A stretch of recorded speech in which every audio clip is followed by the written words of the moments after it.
தமிழ்நாடு கலை இலக்கிய பெருமன்றம் முன்னெடுத்துக் கொண்டிருக்கும் நாளும் ஓர் அதிகாரம் என்கிற மக்களை நோக்கிய ஒரு இலக்கிய பயணம் இணைய வாயிலாக தொடர் நிகழ்வாக நாம் தொடர்ந்து பயணித்துக் கொண்டிருக்கிறோம். தோழமைகளே, ஆளுமைகளே, தோழர் ஜீவா கண்ட கனவை நிறைவேற்றுகிற இலக்கியம் என்பது மக்களுக்கானது. மக்கள் இலக்கியமே அடுத்த தலைமுறையை பண்படுத்துகிற மிகப்பெரிய ஒரு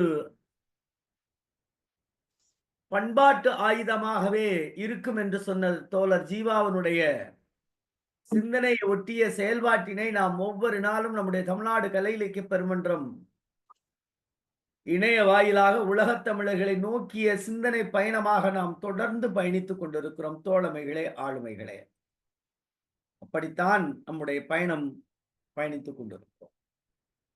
குறிப்பாக இன்றைய தினம் நாம் 51ஆம் நாள் நிகழ்வில் இருக்கிறோம். தோழமைகளே, ஆளுமைகளே, இன்றைக்கு நம்மோடு பயணிக்க இருப்பவர்கள் முற்றோதல் செய்வதற்காக 51ஆம் நாள் நிகழ்வில்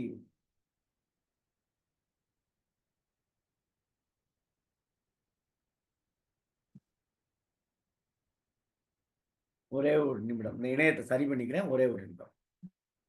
தெரிந்து தெளிதல் என்கிற அதிகாரத்தின் கீழ் புதுச்சேரியில் இருக்கிற அரியூர் அரசு மேல்நிலைப் பள்ளியினுடைய ஆசிரியர், நல்லாசிரியர், போற்றுதலுக்குரிய ஆளுமை வளர்மதி முருகன் அவர்கள் இன்றைக்கு நம்மோடு உரைப்பொழிவில் பயணிக்க இருக்கிறார்கள். தெரிந்து தெளிதல் என்கிற அதிகாரத்தை நம்மோடு முற்றோதல் செய்வதற்காக பயணிக்கக்கூடிய மாணவி எம்ஆர் பள்ளியில், சிபிஎஸ்இ பள்ளியில் 6ஆம் வகுப்பு பயிலக்கூடிய எம் ஆஷிகா என்கிற அருமை மாணவி முற்றோதல் செய்ய இருக்கிறார்கள். இந்த இரண்டு ஆளுமைகளையும் தமிழ்நாடு கலை இலக்கிய பெருமன்றம் நெஞ்சம் நிறைந்த வாழ்த்துக்களோடும் பாராட்டுக்களோடும் அவர்களை இந்த இலக்கிய அரங்கிற்குள் வரவேற்பதில் மகிழ்ச்சி அடைகிறோம். தோழமைகளே, ஆளுமைகளே, முதலில் அதிகாரத்தை முற்றோதல் செய்வதற்காக அருமை மாணவி எம் ஆஷிகா அவர்களை அவையின் சார்பாக அன்போடு அழைக்கின்றோம். மாணவியே, முற்றோதல் தருக.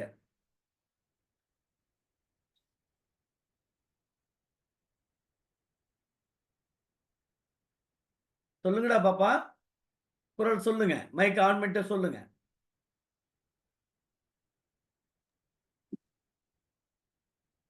அதிகாரம் 51. தெரிந்து தெளிதல். அறம் பொருங்கும் திறந்திருந்து தேரப்படும். குடிப்பிறந்து குற்றத்தை நீங்கி வடுப்பறியும் ஞானுடையான் கட்டே தெரிவு. அரிய கற்ற அசற்றால் கண்ணும் தெரியுங்கள் இன்மை அரிதே வெளிறு. குணநாடி குற்றமும் நாடி அவற்றுள் மிக நாடி மிக்க கோளால். பெருமைக்கும் மேனை சிறுமைக்கும் தத்தம் கருமமே கட்டளை கல். அற்றாரே தேறுதல் ஓம்புக மற்றவர் பற்றிலார் நாண. காதன்மை கற்றார் அறிவறியால் தேறுதல் பேதாமை எல்லாம் தரும். தேரான் பிறனே தெரிந்தான் வழிமுறையில் தீரா இடும்பை தரும். தேர்க தெரியும் தேராது தேர்ந்த பின் தேர்க தேரும் பொருள். தேரான் தெழுவும் விருது தெளிந்தான் கண் ஐயுறவும் தீரா இடும்பை தரும். அம்மா வணக்கம். அம்மா, உங்களுடைய பெற்றோருடைய பெயர் சொல்லுங்கடாம்மா. என் அம்மா பெயர்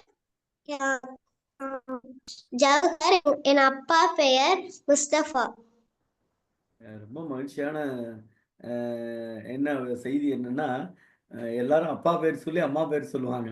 நீங்க உண்மையிலே இப்படித்தான் சொல்லணும். நெறைய பேருக்கு தெரியல. எடுக்கவுமே நீங்க யாரு உங்க பெற்றோர் பேர் சொல்லணும்னா, அப்பா பேர சொல்லி அம்மா பேர சொல்லணுங்கிறத இந்த உலகம் பழக்கி குடுத்துருச்சு. ஆனா, உண்மையிலே யார் பேர முதல்ல சொல்லணும்னா, நான் என்னுடைய கருத்துப்படி, இது இந்த அவை ஏற்குதா, ஏற்கலையாங்கிறத பத்தி எனக்கு கவலை இல்லை. அம்மாவின் பெயரை சொன்ன பிறகு தான் அப்பாவின் பெயரை சொல்லணும். இந்த உலகம் தமிழ் கூறும் நல்லுலகம் செய்ய வேண்டிய முதல் கடமை உங்கள் பெற்றோர் பெயர் என்ன என்று கேட்டால், அம்மாவின் பெயரை சொன்ன பிறகு தான் அப்பாவின் பெயரை சொல்ல வேண்டும். அதுதான் மரபு வழியாக வந்த நிலைப்பாடாக அடுத்த தலைமுறைக்கு நாம் கடத்த வேண்டும். அந்த அடிப்படையில் உங்களுடைய பெற்றோருக்கும், உங்கள் பள்ளியினுடைய தமிழாசிரியர், இந்த நிகழ்ச்சியில் உங்களை எங்களோடு இணைத்த அ பேராசிரியர் அம்மா புனிதவதி அவர்களுக்கும், ஏன்னா அவங்க நெறைய என்ன சொல்றது? ஆபத் பாண்டவனா எப்ப கூப்பிட்டாலும், "அம்மா இன்னைக்கு ஆள் வரலன்னு" சொன்னா சரி, "ஐயா இந்தா இருங்க ஐயா" அப்படின்னு உடனே இன்னைக்கும் அப்படிதான் நம்மோடு அம்மா அவர்கள், வளர்மதி அம்மா அவர்களும் நம்மோடு இணைந்தார்கள். அந்த அடிப்படையில் அவர்களுக்கும் வாழ்த்து சொல்லி, இன்றைக்கு நம்மோடு இணைந்திருக்கக்கூடிய உரைப்பொழிவாளரை பற்றி சொல்ல வேண்டுமென்றால், அம்மா அவர்களுடைய பெயர் வளர்மதி முருகன் ஆவார். பொன்வாணி ஜானகிராமன் தம்பதியினுடைய அருமை மகள் இன்றைக்கு ஆசிரியராக இருக்கிறார். பிள்ளைங்களோட பெயர பாருங்களேன். கனியமுது, குறளமுது. அடடா! என்ன கேட்கும்போதே தேனமுது. 2 பிள்ளைங்கள். நல்ல ரொம்ப மன நிறைவா இருக்கு. அ இளங்கலை கணிதம், கல்வியியலிலே பட்டப்படிப்பு, பட்டய படிப்பு, அ இளங்கலை வரலாறு போன்றவரெல்லாம் படித்து நம்முடைய ஆசிரியர் அவர்கள் அ புதுச்சேரியில இருக்கக்கூடிய கண்ணகி மேல்நிலை பள்ளியில் ஆசிரியராக பணியில் இருக்கிறார்கள். அவரிடம் மிகச்சிறந்த திறமை என்னவென்று கேட்டால், கனி, குரல், பொம்மலாட்ட கலைக்குழுவின் மூலமாக பல விழிப்புணர்வு பொம்மலாட்ட நிகழ்ச்சிகள் செய்து வந்து கொண்டிருக்கிறார்கள். கவிதை, கட்டுரை, பட்டிமன்றம், அரசு விழாக்களில் இணைப்பு உரை வழங்குதல், பேச்சுப் போட்டி, கட்டுரை போட்டிகளில் நடுநாயகமாக விற்றிருக்கிற தேர்வாளர், இப்படி பல்வேறு நிறைகளில் இருந்தாலும், திறமைகள் இருந்தாலும், அவருடைய பொறுப்புகள் என்று எடுத்துக்கொண்டால், கவி கவிஞரேறு வாணிதாசனார் கலை இலக்கிய பேரவையினுடைய செயலர், கனிக்குரல் பொம்மலாட்டக் குழுவினுடைய தலைவர், உலகப் பாவலர் தமிழன்னை தமிழ் பேரவையின் கலை இலக்கிய செயலாளர் என பொறுப்புகளை பணியால் சிறக்க வைக்கிற நம்முடைய ஆசிரியர் அவர்கள் கவிஞரேறு வாணிதாசனின் ஆத்திச்சுவடி, கொன்றை வேந்தனுடைய தெளிவுரை என நூல்களை தந்த பேராளர் ஆவார். அம்மா அவர்கள் பெற்றிருக்க விருதுகள் கிட்டத்தட்ட 20க்கும் மேற்பட்ட விருதுகள். அதை ஒரு சிலவற்றை மட்டும் தங்களுக்கு நான் சொல்லுவதிலே மகிழ்ச்சி அடைகின்றேன் தோழமைகளே, ஆளுமைகளே. புதுச்சேரி மாநில நல்லாசிரியர் டாக்டர் எஸ். ராதாகிருஷ்ணன் விருது அவர் பெற்றிருக்கிறார். அவை மட்டுமல்லாது தேசிய அளவில் புத்தாக்க ஆசிரியர் விருதையும் அம்மா அவர்கள் பெற்றிருக்கிறார்கள். அதே போல கலைப்பணி சிகரம் விருது புதுச்சேரியில் இருக்கக்கூடிய திருக்குறள் சங்கமம் அறக்கட்டளையின் சார்பாகவும் பெற்றிருக்கிறார்கள். சொல்லிக்கொண்டே போகலாம். அந்த அளவிற்கு இன்னமும் விருதுகளை பெறவும் இருக்கிறார். அப்படி தன்னை ஆசிரியப் பணியிலும் சரியாக சொல்ல வேண்டுமென்றால், கலை இலக்கிய பெருமன்றம் என்கிற பெயருக்கு ஏற்றாற் போல, கலையும் இலக்கியத்தையும் இணைந்து 2 கண்களாக இணைத்து பயணிக்கிற வணக்கத்திற்குரிய ஆசிரியர் வளர்மதி முருகன் அவர்கள் இன்றைக்கு நம்மோடு உரைப்பொழிவு தருமாறு தமிழ்நாடு கலை இலக்கிய பெருமன்றத்தின் சார்பாக தோழமையோடு அழைக்கின்றோம். தோழமையே வருக, உரை தருக. அனைவருக்கும் வணக்கம். தமிழ் நறும் காற்று தன்னில் தழைத்திட்ட கீற்று, தமிழ் உம்மை ஈன்றால் அவள் அமிழ்தினை போன்றாள். தமிழ் காப்போர் வாழ்வர், தனி தமிழ்ச் சாய்ப்போர் வீழ்வர். தமிழ் இன்பம் சேர்க்கும், தூய தமிழ் துன்பம் போக்கும். எனதருமை தமிழ் தாயை வணங்கி அவையை அலங்கரித்துக் கொண்டிருக்கும் அனைத்து பெருந்தகைகளுக்கும் தாழ்பணிந்து வணங்கி மகிழ்கிறேன். இன்று நமக்கு கொடுக்கப்பட்டிருக்கக்கூடிய தலைப்பு தெரிந்து தெளிதல். வள்ளுவம் பேசாத வாழ்வியல் இலக்கணங்களே இல்லை. வள்ளுவத்தை அறியாதோர் வாழ்வியலை அறியாதார் என்றே நாம் கொள்ளலாம். அவ்வகையில் இன்று எமக்கு கொடுக்கப்பட்ட தலைப்பு தெரிந்து தெளிதல். தெரிந்து தெளிதல் என்றால் என்ன? அதாவது ஒரு பொறுப்புள்ள ஒரு பதவிக்கு ஒரு நபரை தேர்ந்தெடுக்க போறோம் அப்படின்ற பட்சத்துல அவருக்கு என்னென்ன குணங்கள் இருக்க வேண்டும், அந்த குணநலன்கள் எவ்வாறு அமைதல் வேண்டும், அந்த நபர் எத்தகைய பண்புகளை பெற்றிருக்க வேண்டும், குற்றமற்றவராக இருக்க வேண்டுமா, இல்ல என்னென்ன பண்புகளோடு அவர் பயணிக்க வேண்டும், எந்த பண்புகள் நிறைந்திருந்தால் ஒரு பதவிக்கு உரியவராக இருப்பார் என்பதையெல்லாம் தெளிவுபடுத்தக்கூடிய ஒரு அதிகாரம்தான் இன்று நாம் பார்க்கக்கூடிய இந்த தெரிந்து தெளிதல். ஒரு பொறுப்பான ஒரு பதவிக்கு நம்ம ஒரு மனிதரை தேர்ந்தெடுக்க போறோம். அப்படின்ற பட்சத்துல அவருக்கு என்னென்ன பண்புகள் இருக்கும்? அவர் குற்றமற்றவரா இருக்கணும், நல்ல குடியில் பிறந்திருக்க வேண்டும், நாணயம் உடையவராக இருக்க வேண்டும், நாணுடைமை அவருக்கு இருக்க வேண்டும். இந்த மாதிரியான பண்புகள்லாம் நம்ம ஒவ்வொன்றாக வரிசைப்படுத்தி சொல்வோம் இல்லையா? இன்னைக்கு இந்த ஹெச்ஆர் டிபார்ட்மெண்ட்டே நமக்கு வச்சு நம்மள வந்து இந்த ஐடி பர்சனாலிட்டிஸ் எல்லாம் வந்து தேர்ந்தெடுக்கிறாங்க. ஒவ்வொரு துறையிலையும் ஹெச்ஆர் டிபார்ட்மெண்ட் அப்படின்னு ஒண்ணு வச்சு மனிதவள மேம்பாட்டு மேலாண்மை சொல்லி அதன் மூலமா பணிக்கான நபர்களை தேர்வு செய்யக்கூடிய ஒரு வழக்கம் நம்ம கிட்ட இருந்துட்டு இருக்கு. இந்த ஹெச்ஆர்ஸ் எல்லாம் வந்து இந்த மாதிரியான பண்புகளை தேர்ந்தெடுக்கிறாங்களா அப்படின்னு கேட்டோம்னா அது இன்னும் கேள்விக்குறியாதான் இருக்கு. ஒரு நபரை அவரோட அந்த குவாலிபிகேஷனை வச்சு மட்டும் நம்ம வந்து தீர்மானிக்க முடியாது. முழுமையா அவரை ஆராய்ந்து அந்த ஆராய்தலின் படி நமக்கு கிடைத்த சில பண்புகளை கொண்டுதான் அவரை நம்ம தேர்ந்தெடுக்க முடியும். இங்கு நமக்கு வள்ளுவர் சொல்றது தெரிந்து தெளிதல்ல அரசியல்ல எப்படி தலைவர்கள் இருக்கிறாங்க, அரசன் அன்னைக்கு எப்படி ஒரு தலைவனை, ஒரு அமைச்சரை, ஒரு தூதுவனை, ஒரு காவலனை எப்படியெல்லாம் எந்தெந்த பண்புகளை கொண்டு அரசன் தேர்ந்தெடுத்தான், இந்த மாதிரியான விஷயங்களை எல்லாமே ரொம்ப தெளிவுபடுத்துகிறது தெரிந்து தெளிதல். அதோட முதல் குறளை நம்ம பார்ப்போம். அறம் பொருள் இன்பம் உயிரச்சம் நான்கின் திறம் தெரிந்து தேரப்படும் அப்படின்னு சொல்றாரு. அதாவது அறம், பொருள், இன்பம் இந்த மூன்றும் உடையவராக இருக்க வேண்டும். அறம் நமக்கு தெரியும் இல்லையா? அறம் சார்ந்த பண்புகளை கொண்டவராக, அறவழியில் நடப்பவராக, நேர்மையானவராக இருக்க வேண்டும். பொருள் அப்படின்ற வகையில எந்த பொருள் மீதும் பற்று அற்றவராக, பொருள் சார்ந்த நாணயம் உடையவராக இருக்க வேண்டும் என்பதை வள்ளுவர் குறிக்கிறார். அது மட்டும் இல்லாம இன்பம் என்பது என்ன? மற்றவங்களுக்கு துன்பம் தராத வண்ணம் இருப்பதே இன்பம்.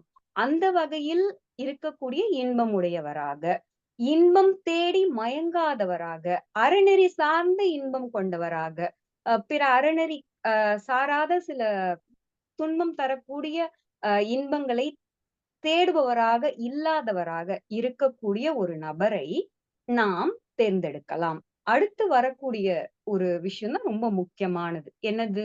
உயிரச்சம்.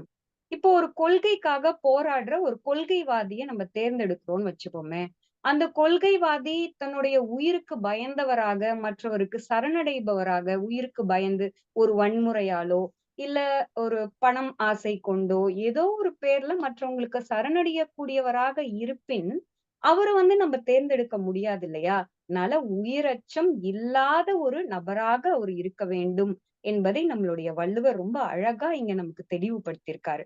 அப்ப அறம், பொருள், இன்பம், உயிரச்சம் இந்த நான்கையும் ஒரு மனிதரிடம் ஆராய்ந்து பின்பு அந்த மனிதரை ஒரு பொறுப்புள்ள பதவிக்கு நாம் தேர்ந்தெடுக்கலாம், தெளிவு செய்யலாம் என்பது வள்ளுவருடைய கருத்து. அடுத்து என்ன சொல்றார் நம்மளுடைய வள்ளுவர்? அடுத்த குறள்ல பார்த்தோம்னா, குடி பிறந்து குற்றத்தின் நீங்கி வடுப்பறியும் நாணுடையான் சுட்டே தெளிவு. குடி பிறந்து, நல்ல குடியில் பிறந்து, வள்ளுவர் ஒழுக்கமுடைமை அப்படின்னு அதிகாரமே நமக்கு அமைத்து சொல்லியிருக்காங்க. அந்த ஒழுக்கமுடைமையில ஒழுக்கம் உடைமை குடிமை என்பதை வலியுறுத்தியும் இருக்காங்க. அப்போ ஒழுக்கமுடைய ஒரு குடியில் பிறந்த ஒரு நபராக இருக்க வேண்டும் என்பது ஒரு பண்பு. அடுத்து பார்த்தோம்னா குற்றம் அற்றவராக இருக்க வேண்டும். குடி பிறந்து குற்றத்தின் நீங்கி குற்றம் அற்றவராக இருக்க வேண்டும். நாம் தான் செய்யக்கூடிய செயலுக்கு அஞ்சுபவராக, பழிக்கு அஞ்சுபவராக, பழிப்பாவ செயல்களுக்கு நாணப்படுபவராக, நாணுடைமை என்னும் அதிகாரத்துல இந்த நாணுடைமை பற்றிய தெளிவான சிந்தனைகளை வள்ளுவர் நமக்காக அழகாக செதுக்கி தந்திருக்கிறார். அந்த வகையில இந்த நாணுடைமை அப்படின்றது பெண்களுக்கு மட்டுமானதா? கண்டிப்பா இல்ல. இருபாலருக்கும் ஆனது நாணுடைமை. இங்கு நாணம் என்பது நாணுதல் என்பது அஞ்சுதல் என்னும் பொருளுக்குரியதாகவே பார்க்கப்படுகிறது. தான் செய்யக்கூடிய செயலில் பழி பாவங்களுக்கு அஞ்சக்கூடியவராக ஒருவர் இருக்க வேண்டும். ஒரு நல்ல குடியில் பிறந்திருக்க வேண்டும். குற்றம் அற்றவராக இருக்க வேண்டும்.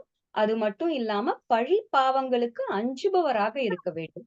இந்த 3 பண்புகளை கொண்ட ஒருவரை நாம் ஒரு பணிக்கு தேர்வு செய்யலாம் என்று நம்முடைய வள்ளுவர் இந்த 502வது குறள்ல அழகா நமக்கு விளக்கி இருக்காரு. சரி, நம்ம இப்ப என்ன பண்ணோம்? அறம், பொருள், இன்பம், உயிரச்சம் இல்லாதவங்கள தேர்ந்தெடுத்துட்டோம். நல்ல குடியில பிறந்தவங்கள தேர்ந்தெடுத்துட்டோம். குற்றம் இல்லாதவங்களா இருக்கிறவங்கள தேர்ந்தெடுத்திருக்கோம். அவங்க பழி பாவங்களுக்கு அஞ்சக்கூடியவர்களா இருக்க ஒரு நபரை நம்ம தேர்ந்தெடுத்திருக்கோம். இத்தனை பண்புகளை வரிசையா நம்ம ஒரு ஆராய்வுக்கோள், ஒரு அளவீட்டு கோலா வைத்துக்கொண்டு ஒரு நபரை ஒரு பணிக்காக நாம் தேர்வு செய்துள்ளோம். சரி, அப்படி தேர்வு செய்தவர்களிடம் அறியாமை இல்லாமல் இருக்குமா? அவர்கள் அத்துணை எப்படி சொல்றது? அத்துணை பெர்ஃபெக்ட்டா இருப்பாங்களா? அவ்வளோ ஒரு அறியாமை இல்லாமல், குற்றமற்றவர்களாக இல்லாமல், குறைகள் இல்லாமல் இருப்பார்களா? அப்படின்னா கண்டிப்பா கிடையாது. அவர்களுக்கும் ஏதேனும் ஒரு சில குறைகள் இருக்கத்தான் செய்யும். அதை நாம் பொருட்படுத்தக் கூடாது என்கிறார் நம் வள்ளுவர். அதனால்தான் 503வது திருக்குறளில் அரிய கற்று ஆசற்றார் கண்ணும் தெரியுங்கால் இன்மை அரிதே வெளிறு என்கிறார். அரிய கற்று, அறிய வேண்டிய பல நூல்களை ஆழமாக நேரம் கொடுத்து தன்னுடைய மனதில் இருத்தி கொண்டு கற்க வேண்டும். ஆசற்றார், குற்றமில்லாம நம்ம கற்க வேண்டும். குற்றமில்லாம நம்ம இருக்க வேண்டும். அப்படி இந்த மாதிரி ஒரு நிறைய நூல்களை கற்று அறம் மிகுந்தவரா இருக்கிறவரு, குற்றம் இல்லாதவரா இருக்கிறவரு, நல்ல குடியில் பிறந்தவரா இருக்கக்கூடியவரு தெரியுங்கால் இன்மை அரிதே வெளிறு. அவர்கிட்ட ஏதோ ஒரு சில குறைகள் இருப்பின் அவற்றை நாம் பொருட்படுத்தாது போவதுதான் நம்முடைய பெருந்தன்மை. அவ்வாறுதான் நாம் விளங்க வேண்டும் என்று தெரிந்து தெளிதல் என்னும் அதிகாரத்தில் வள்ளுவர் மிக அழகாக நமக்கெல்லாம் தெளிவுபடுத்துகிறார். அடுத்த குறள் மிகவும் எனக்கு பிடித்த குறள் என்னுடைய வாழ்வியல் நெறிமுறையில் நான் அனுதினமும் பின்பற்றக்கூடிய ஒரு குறள். என்னுடைய தந்தையார் அடிக்கடி என்னிடம் சொல்லக்கூடிய ஒரு குறள். என்னுடைய தாய் அடிக்கடி எனக்கு இதை நினைவுபடுத்தக்கூடிய ஒரு குறள். என்னுடைய வாழ்வியல் நெறிமுறைகள்ல எத்தனையோ திருக்குறள்கள் நம்ம பின்பற்றினாலும் இந்த குறளுக்கு மிக முக்கியத்துவம் கொடுத்து நான் பின்பற்றி கொண்டு வருகிறேன் என்று கூட சொல்லலாம். குணம் நாடி குற்றமும் நாடி அவற்றுள் மிகை நாடி மிக்க கொள்ளல். அதாவது ஒரு மனிதர்கிட்ட இருக்கக்கூடிய குணங்கள், பல்வேறு குணங்கள் ஒரு மனிதரிடம் காணப்படும் இல்லையா? நன்மை கலந்த குணங்களாக இருக்கட்டும், சில குறைகள் நிறைந்த குணங்களாக இருக்கட்டும், கோபம் நிறைந்த குணங்களாக இருக்கட்டும், ஒரு மனிதர் என்று எடுத்துக்கொண்டால் அவருடைய இயல்புக்கு ஏற்றவாறு பல குணங்களை கொண்டு அவர் பிரதிபலிக்கலாம். அப்படி இருக்கும்போது அந்த மனிதரை நீங்க எப்படி தேர்வு பண்ணுவீங்க? எப்படி நீங்க உங்களுடைய பார்வையில எடுத்துக்கணும்? எப்படி நீங்க அந்த மனிதரை ஆராயணும்? அப்படின்னு ரொம்ப அழகா நம்மளுடைய வள்ளுவர் நமக்கு சொல்லியிருக்காரு.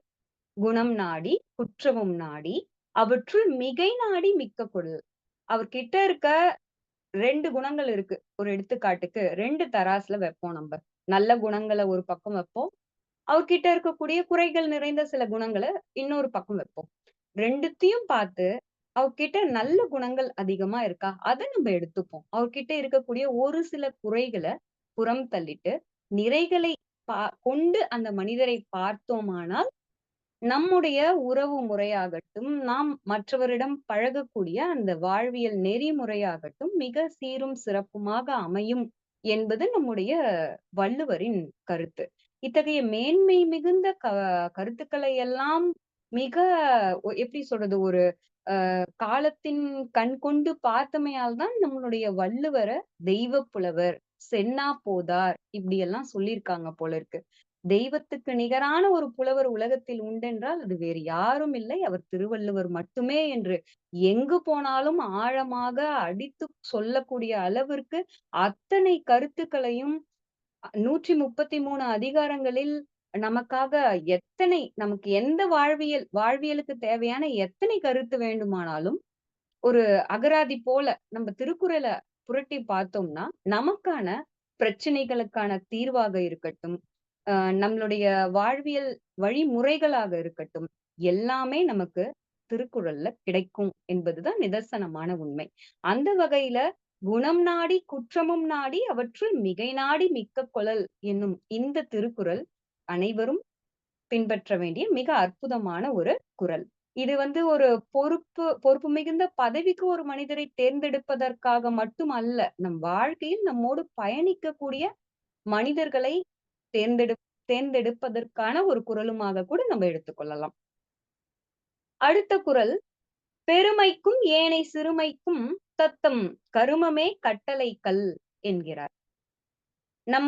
நாம் செய்யக்கூடிய ஒவ்வொரு செயலாக எந்த செயலாக இருக்கட்டும், பல பேர் இன்னைக்கு ஒரு குணம் நிறைய பேர்கிட்ட இருக்கு. என்னன்னா, பழிய மத்தவங்க மேல போடுறது.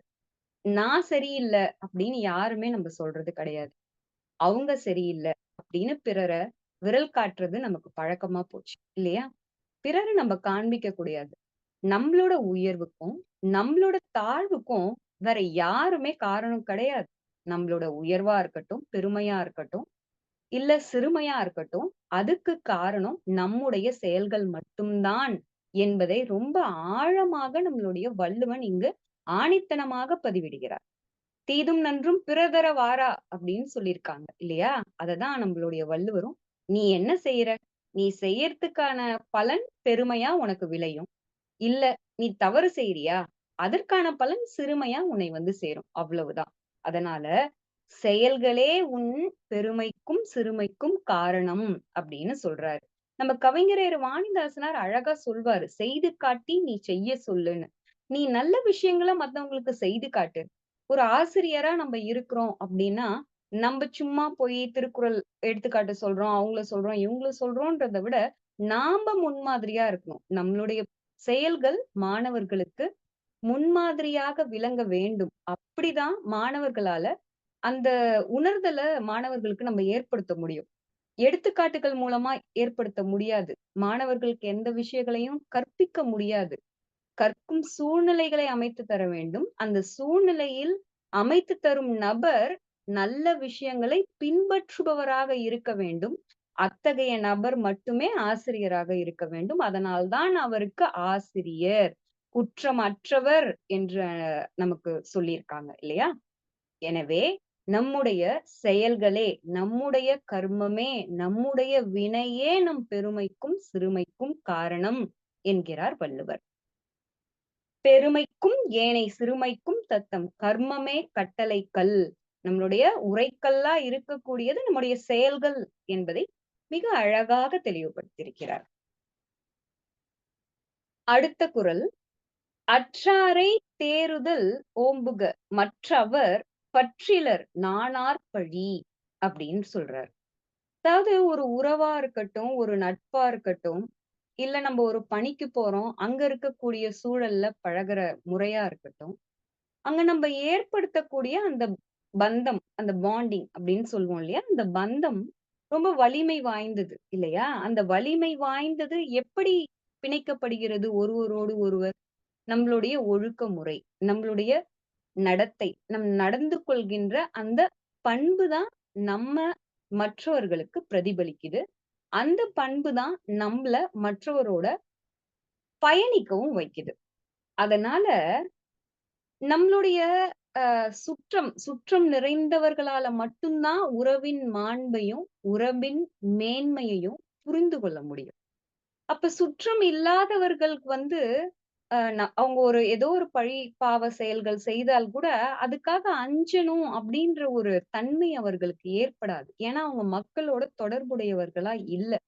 அதனால சுற்றத்தோட இருக்கிறவர்களால மட்டும்தான் பழிபாவங்களுக்கு அஞ்ச முடியும். உறவின் வலிமையையும் மேன்மையும் உணர முடியும். மற்றவரோடு இனிமையாக பழக முடியும். ஒழுக்கமுடையவர்களாக இருக்க முடியும். அதனால தனிமையா இருக்கிறவர்கள் கூட நம்ம அதிகம் உம் கலக்கக்கூடாது என்பதுதான் நம்மளுடைய வள்ளுவருடைய கருத்து. அததான் எப்படி சொல்றாங்க வள்ளுவர் அப்படின்னா, "அற்றாரை தேறுதல் ஓம்புக மற்றவர் பற்றிலர் நாணார் பழி." என்ன சொல்றாங்க? உறவு பலம் இல்லாதவரை பதவிகளுக்கு நம்ம தெளிவு செய்யக்கூடாது. அந்த மாதிரி தெளிவு செய்யறத தவிர்க்கணும். ஏன்னா பந்தபாசம் இல்லாதவங்க பழிக்கு அஞ்ச மாட்டாங்க அப்படின்றதுதான் வள்ளுவர் இந்த குறள்ல நமக்கு சொல்லக்கூடிய ஒரு கருத்து. நம்ம அடுத்து பார்த்தோம்னா அடுத்த திருக்குறள்ல காதன்மை கந்தா அறிவு அறியா தேறுதல் பேதமை எல்லாம் தரும். நம்ம ஒருத்தவங்க மேல ரொம்ப அன்பு வச்சுக்கிறோம்ன்ற காரணத்துக்காக அவங்கள நம்ம தேர்ந்தெடுக்கிறோம்னு வச்சுப்போமே. அவங்களுக்கு கொஞ்சம் அறியாமை இருக்கு அப்படின்னு வச்சுப்போமே. அது சிறந்த செயலா அப்படின்னு பார்த்தோம்னா, அது சிறந்த செயல் ஆகாது. அதனால அறிவில்லாதவரை அன்பு காரணமாக தேர்வு செய்வது அறியாமை மட்டுமல்ல, அதனால் பயனற்ற செயல்களே விளையும் அப்படின்றதுதான் நம்மளுடைய வள்ளுவருடைய கருத்து. நம்ம யார தேர்வு செய்யணும்? அன்பை காரணம் காட்டி அறியாமை மிகுந்தவர்களை தேர்வு செய்தல் என்பது ஒரு தவறான வழிமுறை.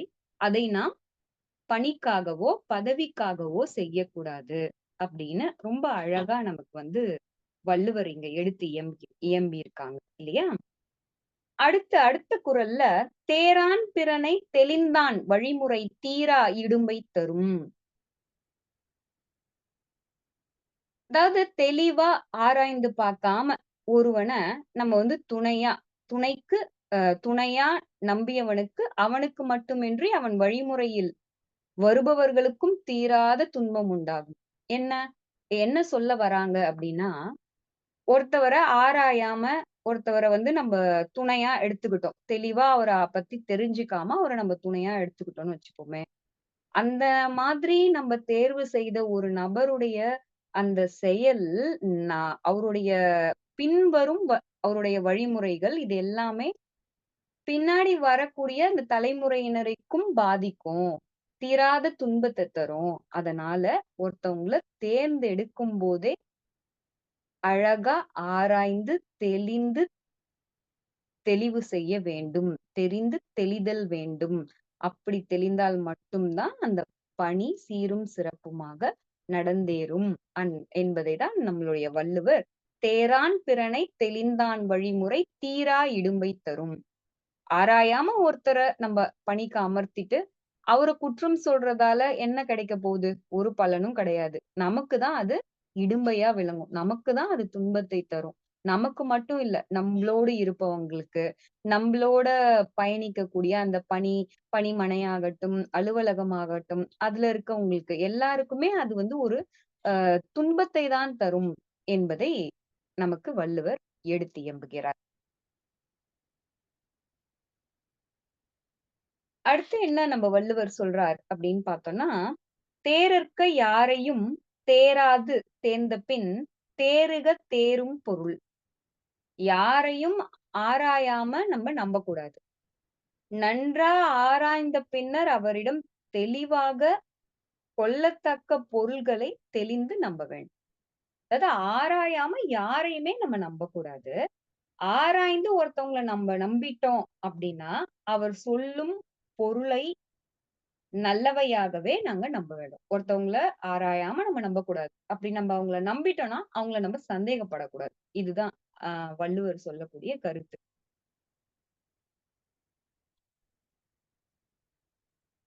இப்ப நம்ம தொடர்ந்து நம்ம பார்த்துட்டு வந்தோம் இல்லையா? ஒவ்வொரு திருக்குறளா பார்த்துட்டு வந்தோம். இப்ப நம்ம இறுதி திருக்குறள், கடைசி திருக்குறள்ல அந்த தெரிந்து தெளிதல் அதிகாரத்தோட கடைசி திருக்குறள்ல இருக்கோம். இப்ப நம்ம ஒவ்வொரு திருக்குறளையும் பார்த்ததுல இருந்து நம்ம தெரிஞ்சு கொண்டது என்ன அப்படின்னு பார்த்தோம்னா, ஒரு பொறுப்பு மிகுந்த பதவிக்கு ஒருத்தர நம்ப தேர்ந்தெடுக்கிறோம் அப்படின்னா, அவரு குற்றமற்றவரா இருக்க வேண்டும். பண்பில் சிறந்தவரா இருக்கணும். பொருட்கள் மீது பற்று இல்லாதவரா இருக்கணும். அதாவது இன்பத்திற்கு மயங்காதவரா, அறநெறி தவறாத இன்பத்தை போற்றலாம். அறநெறியோட கூடிய இன்பம் காக்கலாம். அறநெறியற்ற இன்பத்தை பேணக்கூடாது. இந்த மாதிரியான பண்பு நலன்களை வள்ளுவர் நமக்கு சொல்லிக்கொண்டே இருந்தார். அதுக்கு அடுத்து பார்த்தோம்னா, நல்ல குடியில் பிறந்திருக்க வேண்டும். நிறைய நூல்களை கற்று ஆராய்ந்து மேன்மை மிகுந்தவராக அவர் இருக்க வேண்டும். இந்த மாதிரி எல்லாம் ஆராய்ந்த ஒருவரை நாம் தேர்ந்தெடுக்க வேண்டும். அவ்வாறு ஒருவரை நாம் தேர்ந்தெடுத்த பின் அவரை நாம் சந்தேகிக்க கூடாது. எத்தனை பெரிய நூல்களை கற்று அறிந்தவராக இருந்தாலும், மேன்மை மிகுந்தவராக இருந்தாலும், ஆளுமை மிகுந்தவராக இருந்தாலும், அவரிடமும் சில குறைகள் இருக்கக்கூடும். அவ்வாறு இருக்கக்கூடிய குறைகளை நாம் பொருட்படுத்தக் கூடாது.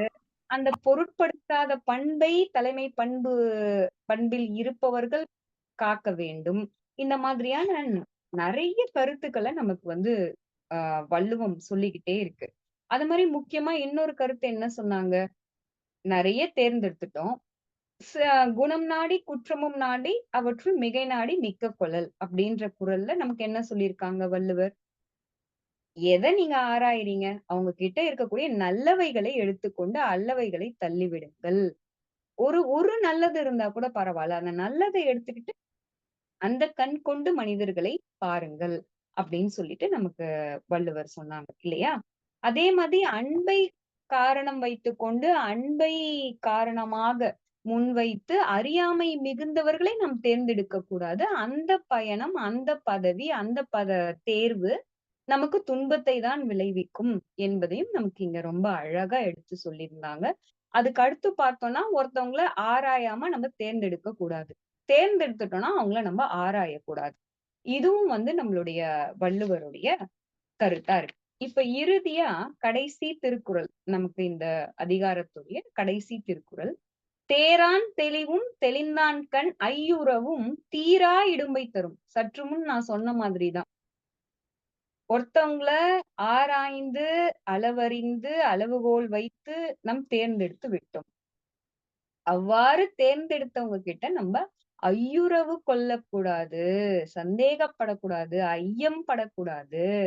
அந்த மாதிரி நம்ம பண்ணிட்டோம் அப்படின்னா, அது நமக்கு நீங்காத இடும்பையை தரும், தீரா இடும்பையை தரும் என்பதுதான் வள்ளுவனுடைய கருத்து.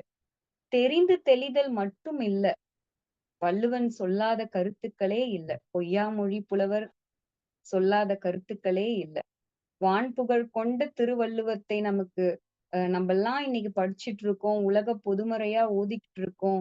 எல்லாரும் உலகத்துல இருக்க எல்லாருமே அத மொழிபெயர்த்து அத பின்பற்றிட்டு இருக்காங்க அப்படின்னா, எத்தனை மிகப்பெரிய ஒரு பொதுமறை நூலாக நமக்கெல்லாம் கிடைக்கப் பெற்ற ஒரு மிகப்பெரிய ஒரு வரமாக தான் இந்த நூலை நாம் எல்லாம் பார்க்க வேண்டும். வெறும் அடிக்கடி நான் மாணவர்களிடம் பகிர்ந்து கொள்வதுண்டு. என்னன்னா, நான் போன உடனே மாணவர்கள்கிட்ட ஒரு கேள்வி கேட்பேன். நம்ம டெய்லி நம்ம மனப்பாட பகுதி அப்படின்னு வைக்கிறாங்களே, எதுக்காக மனப்பாட பகுதி வைக்கிறாங்க அப்படின்னுட்டு. திருக்குறள்ல நம்ம அடிக்கடி மனப்பாட பகுதிகளை கேட்போம் இல்லையா? அதனால நான் அந்த கேள்வி கேட்கறது உண்டு. உடனே மாணவர்கள் எல்லாம் என்ன சொல்லுவாங்க, மிஸ் அத மனப்பாடமா ஒப்பிக்கணும். ஒப்பிக்கிறதுக்காக உள்ளது கிடையாது. வாழ்வியலில் நாம் பின்பற்ற வேண்டிய நெறிமுறைகளை கட்டாயமாக பின்பற்ற வேண்டும் என்னும் விதையை சிறுவயது தொட்டே மாணவர்களுக்கு விதைக்க வேண்டும் என்பதால் தான் மனப்பாட பகுதிகள் விதைக்கப்பட்டிருக்கின்றன. இந்த கருத்தை நான் அடிக்கடி மாணவர்களுக்கு முன்வைப்பதுண்டு. அத பின்பற்றும் வழிமுறைகளையும் அவங்களுக்கு நான் தெளிவுபடுத்துவது உண்டு. இத நீங்க கண்டிப்பா பின்பற்றணும். சின்ன பசங்களா இருந்தா தன்னெஞ்சு அறிவது பொய்யற்க பொய்த்தபின் தன் நெஞ்சே தன்னை சுடும் இந்த குறளை நான் அடிக்கடி அவர்களுக்கு சொல்வேன். இந்த மாதிரி மாணவர்களுக்கு இது மனனம் சார்ந்தது அல்ல. இது வாழ்வியல் சார்ந்தது. இது நம் வாழ்க்கை நெறியை நம் வாழ்வை நெறிப்படுத்தக்கூடியது. இது நம்முடைய பொதுமறை. இது நமக்கான நூல். இது தமிழ் தந்த வரம். இந்த மாதிரியான விஷயங்கள அடிக்கடி விதைத்துக் கொண்டே இருக்கணும். இந்த மாதிரியான ஒரு மிகப்பெரிய ஒரு செயலை தான் நம்மளுடைய தமிழ் மன்றம் நிகழ்த்தி கொண்டிருக்கிறது. நாளும் ஒரு அதிகாரம் என்ற பேர்ல தமிழ்நாடு கலை இலக்கிய பெருமன்றம் நிகழ்த்தி கொண்டிருக்கும் இந்த நிகழ்வு மிகப்பெரிய ஒரு அற்புதமான ஒரு நிகழ்வு. உலகத்தாருக்கு கிடைத்த ஒரு அரிய ஒரு நிகழ்வு.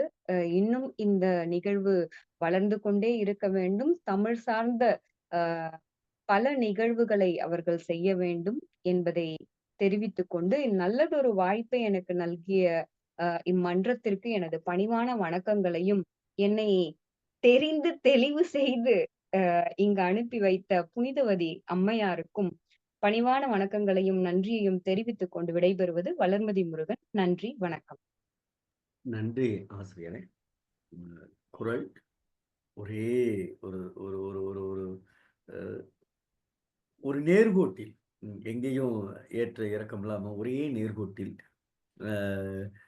நீங்க இன்னும் கொஞ்சம் ஒரு இப்படி பேசலாம், கேட்கலாம் அப்படிங்கிற மாதிரியான உங்க இயற்கையாகவே கடவுள் உங்களுக்கு கொடுத்திருக்கிற மிகப்பெரிய வரம். அதை நீங்கள் சரியாக பயன்படுத்தி இருக்கிறீர்கள். நீங்கள் திருக்குறளை முழுமையாக உள்வாங்கி இருக்கிறீர்கள் என்பதற்கு ஒரே உதாரணம், பேசுகின்ற பொழுது எந்த இடத்திலும் தங்கு தடையின்றி அது போகிறது என்றால், நீங்கள் வள்ளுவனை முழுமையாக மனத்துள் உள்வாங்கி இருக்கிறீர்கள் என்பதாகவே நாம் பார்க்கிறோம். உண்மையிலே மகிழ்ச்சி அடைகிறோம். போகிற போக்கில் சொன்ன செய்தி, எனக்கு பிடித்த செய்தியும் இடையிலே சொன்னீர்கள். எல்லோரும் இது மனனத்திற்கான பகுதி திருக்குறள் என்று நினைத்து கொண்டிருக்கிறார்களே தவிர, மனப்பாடம் செய்வதற்கு தயாராக இருக்கிறார்கள். ஆனால் அவன் சொல்லிய கருத்தில் வாழ்வதற்கு இந்த சமூகம் மறுதலித்து கொண்டிருக்கிறது. ஆனால் மனப்பாடம் செய்ய சொல்லிக் கொடுக்கிற ஆசிரியர்களும் வள்ளுவனுடைய வழியை பின்பற்ற வேண்டும். படித்து மனப்பாடம் செய்து முற்றுவதல் செய்கிற மாணவிகளும் சரி, அதனுடைய வாழ்வியல் படி நடக்க ஆரம்பித்தால் ஒரு போதை இல்லாத ஒரு சமுதாயம் உருவாகும். ஒரு வன்முறை இல்லாத ஒரு சமுதாயம் உருவாகும். இன்னமும் சரியாக சொல்ல போனால் கல்வியால், நல் ஒழுக்கத்தால், எல்லா நிலைகளிலும் தலைத்தோங்கிய ஒரு தமிழ் சமூகமாக மாற வேண்டும் என்றால் வள்ளுவனுடைய வழியில் நாம் பயணிப்பதுதான் சரியாக இருக்கும். அந்த அடிப்படையில் இன்றைக்கு நிறைவாக நம்மோடு பயணித்த உரைப்பொழிவாளர் ஆசிரியர் அம்மா வளர்மதி முருகன் அவர்களுக்கு தமிழ்நாடு கலை இலக்கிய பெருமன்றம் நெஞ்சம் நிறைந்த வாழ்த்துக்களையும் பாராட்டுக்களையும் சொல்லி, வழக்கம் போல் பின்னூட்டத்தை தொடங்கி வைக்கிற எங்கள் தமிழ்நாடு கலை இலக்கிய பெருமன்றத்தினுடைய மேனாள் பொதுச் செயலாளர் கவிஞர் வணக்கத்திற்குரிய ஐயா ரவீந்திர பாரதி ஐயா அவர்கள் பின்னூட்டத்தை தொடங்கி வைக்கவும். நன்றி ஐயா. நன்றி.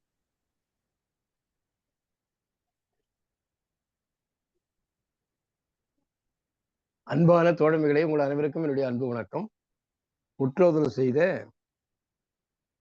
ஆசியா 6ஆம் வகுப்பு மாணவி தன்னுடைய மழலை மொழியாலே குறளை பெருமைப்படுத்தி விட்டார்கள். அந்த குழந்தைக்கு என்னுடைய அன்பான வாழ்த்துக்கள். ஆசிரியை வளர்மதி அம்மா அவர்கள் மிக சிறப்பாக குறளை எப்படி சொல்ல வேண்டுமோ அப்படி சொல்லி, அதை எவ்வாறு விளக்க வேண்டுமோ அவ்வாறு விளக்கி, என் பதத்தால் சில சொல்லின்னு வரை வள்ளுவர், அந்த மாதிரி நம் உள்ளத்தில் பதியுமாறு சொல்லி அழகாக விளக்கி, வாழ்வியல் நூல் என்பதை ஒவ்வொரு குறளை சொல்லும் பொழுதும் மிக அழகாக கருத்து செறிவோடு வள்ளுவருடைய கருத்தை தன்னுடைய அருமையான மொழியினாலே, மொழி நடையினாலே, இனிய தமிழ் நிலையினாலே நமக்கு எடுத்துரைத்திருக்கிறார்கள். அவருக்கு என்னுடைய அன்பான வாழ்த்துக்கள். இந்த அதிகாரம் மிக சிறப்பான ஒரு அதிகாரம். திருக்குறள்ல எல்லா அதிகாரமும் சிறப்பானதுதான். திருக்குறளை சிறப்பில்லாது சொல்லவே முடியாது. என சிறப்புகளை எல்லாம் தேர்ந்து தேர்ந்து தேர்ந்து தெளிந்து தெளிந்து தெளிந்து வள்ளுவர் பொதிந்து வைத்திருக்கிறார். நம்முடைய இதுல மறைன்றாங்க. அதுல எனக்கு ஒரு கருத்து இருக்குது. மறைனா வேதம் என்ற ஒரு பொருள். அது கருத்துக்களை மறைவாக வைத்துக் கொண்டிருக்கிறது. அது சில அறிஞர்களால் தான் வெளிப்படுத்த முடியும் இது மறைவு அல்ல. இது வெளிப்படையானது. இது நம்முடைய வாழ்க்கையை வெளிப்படையாக சிறப்பாக வாழக்கூடிய வழிகளை வெளிச்சமிட்டு காட்டுகிறது. இது மறை அல்ல, இது வாழ்வியல் நெறி. வள்ளுவம் என்பது வாழ்வியல் நெறி. மறை என்று அதற்கு ஒரு ஆன்மீக அர்த்தத்தை கொடுத்து அதை உயரத்துல கொண்டு போய் வைக்கக்கூடாது. நம்ம வாழ்வோடு பொருத்திக்கணும். பொருத்தக்கூடிய ஒரு அருமையான வாழ்வியல் இலக்கியம் இது. வாழ்வியல் இலக்கியம், வாழ்வியல் நூல், அறநூல், இலக்கியம் எல்லாம் எல்லாம் வள்ளுவர் நாம் பெற்றதற்காக பெருமைப்பட வேண்டும். தமிழில் நாம் நம் தமிழை தாய்மொழியாக பெற்றதற்கு நாம் பெருமைப்பட வேண்டும். நம்முடைய தமிழ் மொழியில் திருக்குறள் எழுதியிருப்பதற்காக நாம் பெருமைப்பட வேண்டும். அந்த திருக்குறளை கற்கக்கூடிய வாய்ப்பு கிடைத்ததற்காக நாம் பெருமைப்பட வேண்டும். இந்த மன்றத்தில் அதை எடுத்து சொல்லுவதற்கு ஒரு வாய்ப்பு வழங்கியிருக்கிறது, அதற்காகவும் பெருமைப்பட வேண்டும். ஆகவே நாம் நாள்தோறும் பெருமைகளையே பெற்றுக் கொண்டிருக்கிறோம். இது வாழ்வியல மிகப்பெரிய பெருமை. இது தமிழ்நாடு கலை இலக்கிய பெருமன்றம் மிக அருமையான ஒரு தமிழ் பணியை, திருக்குறள் பணி என்பது தமிழ் பணி, திருக்குறள் பணி என்பது அறப்பணி, திருக்குறள் பணி என்பது மக்களுக்கான பணி. அவர் மக்களைத்தான் சொல்லுகிறார். அரசருக்கு சொல்லக்கூடிய, அரசர்களுக்கு தேவையான பணியாட்களை தேர்வதற்கான வழிமுறைகளை வள்ளுவர் சொல்றார். ஆனால் அரசர் என்பதை எடுத்துவிட்டு ஒரு நிறுவனம் வச்சுக்கோங்க, ஒரு கல்வி நிறுவனம் அல்லது ஒரு தொழிற்சாலை அல்லது ஒரு வணிக நிறுவனம், இப்படி ஏதாவது வச்சுக்கோங்க, அதற்கு தேவையான ஆட்களை தேர்ந்தெடுப்பதற்கு பொருத்தி பாருங்க. எப்படி நேர்காணல் பண்ணணுன்றதுக்கு என்ன அருமையா சொல்றாரு பாருங்க. எல்லாருக்கும் போறோம். அதுதான் திருக்குறளுடைய சிறப்பே. அதுதான் குறிப்பிட்ட அரசியலில் அரசனுக்கு தனக்கு தேவையான நிர்வாகிகளை, பணியாட்களை, அலுவலர்களை தேர்ந்தெடுப்பதற்கான வழிமுறைகளை சொல்லி இருந்தாலும் அது காலத்துக்கும் எல்லா பணிகளுக்கும் தேர்ந்தெடுப்பதற்கான ஒரு வழிமுறையாகவும் இது அமைகிறது. அதுதான் சிறப்பு. அது சொல்றான் பாருங்க. அறத்தில் சிறந்தவனாக இருக்க வேண்டும், பொருள் ஈட்டுவதில் வல்லவனாக இருக்க வேண்டும், இன்பத்தை நுகர்வனாகவும் பிறருக்கு இன்பத்தை வழங்குபவனாகவும் இருக்க வேண்டும். எல்லா தெரிந்தவனை தான்டா தேர்ந்தெடுக்கணும் அப்படிங்கிறான்.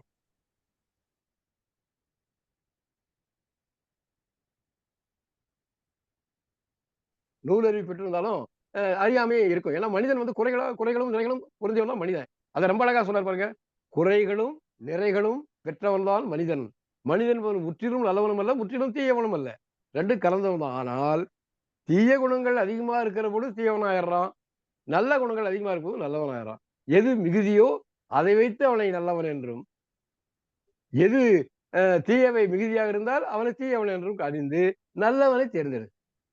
இதான் வள்ளுவர் நமக்கு வழங்குகிறார். குணம் நாடி குற்றமும் நாடி அவற்றுள் மிகை நாடி மிக்க குழல். அதுல எது அதிகமா இருக்குது? நல்லது அதிகமா இருக்கா?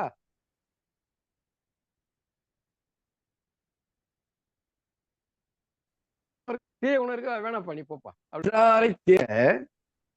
மற்றவர் பற்றினர் நானார் பழி. இதுக்கு வழக்கமாக சொல்ற உரை அம்மாவும் அந்த உரையத்தான் சொன்னாங்க. சுற்றத்தார் இல்லாதவர்களுக்கு அன்பு இருக்காது, நல்ல பண்பு இருக்காது, நல்ல ஒழுக்கம் இருக்காது என்பதுதான் வழக்கமாக இருக்கக்கூடிய உரை. சிற்பி வேறு ஒரு மாதிரி சொல்றாரு. அற்றார் என்றால் இல்லாதவர்கள்,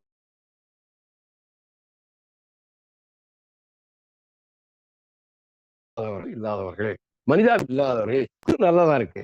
ஏன்னா உங்களுக்கு நேரடியாக சுற்றவங்களும் சொல்லல அவரு. அற்றார் என்றார். அற்றார் என்பதற்கு உரையாசிரியர் சுற்றம் அற்றார் என்ற பொருள்ல சொல்றாங்க.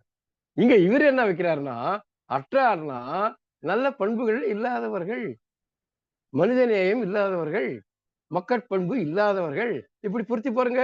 இது சரியா இருக்கு. இப்படி ஒரு புதிய கோணத்துல பேராசிரியர் சிற்பி அவர்கள் பார்க்கிறார்கள் என்று நம்ம கவனத்தை கொண்டு வரோம். வேற ஒண்ணும் இல்லை. அப்புறம் இதுல கடைசி குரல் ரொம்ப அருமையான குரல். கடைசி குரல், தேரான் தெளிவும் தெளிதான் கண் ஐயுறவும் தீரா எளிமை தரும். அதாவது ஒருவனை ஆராயாமல் தேர்ந்தெடுத்து விட்டாலும் அவனுக்கு தீரா இளமை தரும். சரி,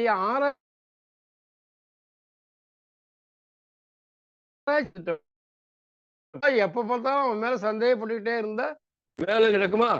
தேர்ந்தெடுத்த பிறகு நீ ஐயப்பட்டாலும் அவனை நம்பணும். ஐயப்பட்டாலும் தீர இளமை தரும். நீ அவனை நல்ல முறையில ஆராய்ச்சி பண்ணி தேர்ந்தெடுக்கிற இல்லைனாலும் துன்பம் வரும். ஆராய்ச்சி செய்து தேர்ந்தெடுத்து விட்ட பிறகு ஐயப்பட்டாலும் துன்பம் வரும். இப்படி வள்ளுவர் சொல்றார். தேரான் தெளிவும் தெளிந்தான்கண் ஐயுறவும் தீரா இளம்பிதரம். இப்படி திருக்குறள்ல எதை தொட்டாலும் அது வாழ்வியலோடு தொடர்புடையது. நாம் மனிதர்களாக பிறந்திருக்கிறோம். நாம் ஒண்ணும் சாமியாரா போறதுக்கு பிறகு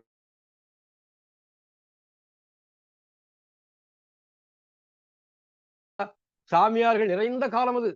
பௌத்தர்கள், துறவிகள், சமண துறவிகள், இப்படி துறவிகளாலேயே இருந்த காலத்துலதான் அந்த துறவிகளில் உள்ள நல்ல துறவிகளையும் அனுசரித்து இல்லற வாழ்க்கை தான் சிறப்பு.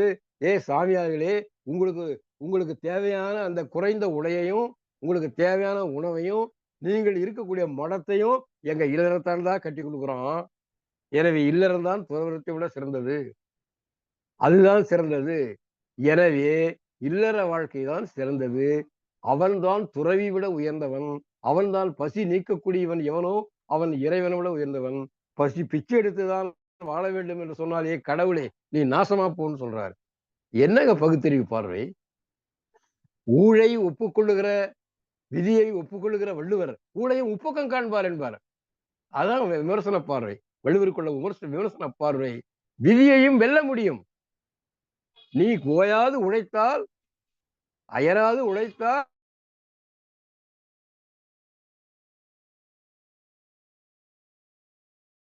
மாற்ற முடியும். முயற்சி தன்மை. எனவே திருவள்ளுவம் என்பது, திருக்குறள் என்பது மனித குலம். இது தமிழில் எழுதப்பட்டிருந்தாலும் உலகத்தில் உள்ள எல்லா மக்களின் உயர்வுக்கும் பொருந்தக்கூடிய ஒரு இலக்கியம். இந்த இலக்கியத்தை பற்றி மிக அருமையாக வளர்மதி அம்மா அவர்கள் சிறப்பாக இந்த அதிகாரத்தை பிசிறு இல்லாமல் வீணையின் நாதத்தை போல், குழலின் இனிமையை போல் கருத்து செறிவாக எடுத்து வைத்திருக்கிறார்கள். அவர்களுக்கு வாழ்த்துக்கள். இந்த வாய்ப்பை நல்கிய தமிழ்நாடு கலை இலக்கிய பெருமன்றத்துக்கும் அதன் பொதுச் செயலாளர் அறம் அவர்களுக்கும் இதை இலக்கிய குழுவிற்கும் இதை இன்றைக்கு ஒருங்கிணைத்துக் கொண்டிருக்கின்ற அருமை பேராசிரியர் கருமுகன் அவர்களுக்கும் இதை உலகம் பூராவும் கேட்டுக்கொண்டிருக்கிற அருமை தமிழ் நெஞ்சங்களுக்கும் அன்பும் நன்றியும் வணக்கமும். மிக்க நன்றி ஐயா, மிக்க நன்றி. மகிழ்ச்சி. கவிஞருக்கு நெஞ்சம் நிறைந்த நன்றிகளும் வாழ்த்துக்களும் சொல்ல முடியாது. ஏன்னா நீங்க பெரியவங்க. அதனால நெஞ்சம் நிறைந்த நன்றிகள். வழக்கம் போல் பின்னூட்டத்தை தொடங்கி வைக்கிற எங்கள் கவிஞர், எங்கள் நெறியாள்கையினுடைய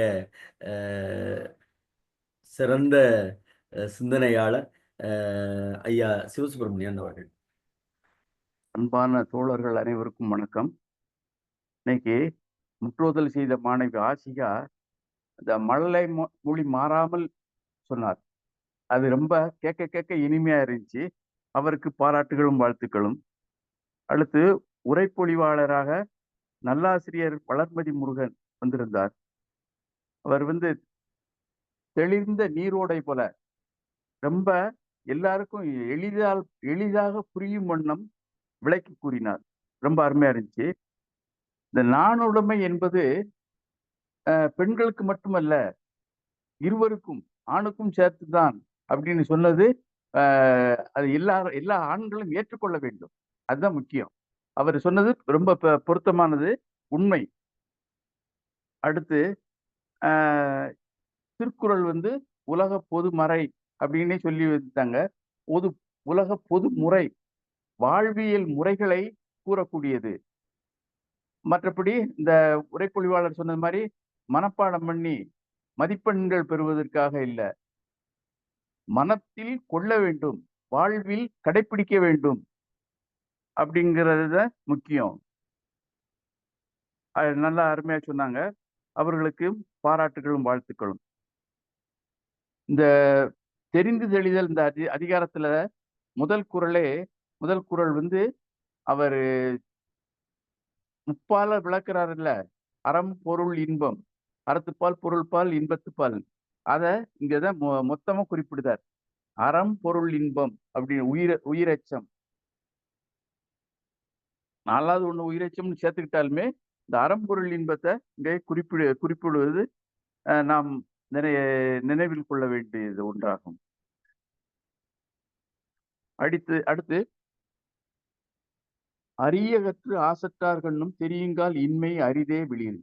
ஆமா, எவ்வளவு பெரிய பேரறிஞராகட்டும் மூதறிஞராகட்டும் எல்லாருக்கும் ஏதாவது ஒரு இடத்துல தெளிவில்லாம இருக்கும். அல்லது அது ஒரு குறை, சிறு குறையா இருக்கலாம். ஒருத்தர்கிட்ட சிறு குறை காணப்படும். அது சொல்லியிருக்காங்கல்ல, நெல்லுக்கு உமியுண்டு நீருக்கு நுரையுண்டு. அதனால அதை பெரிதுபடுத்த கூடாது அப்படின்னு கொள்ள வேண்டும். அடுத்து குணம் நாடி குற்றம் நாடி அவற்றுள் மிக நாடி மிக்க குழல். இது ரொம்ப அருமையானது. இப்போ எல்லா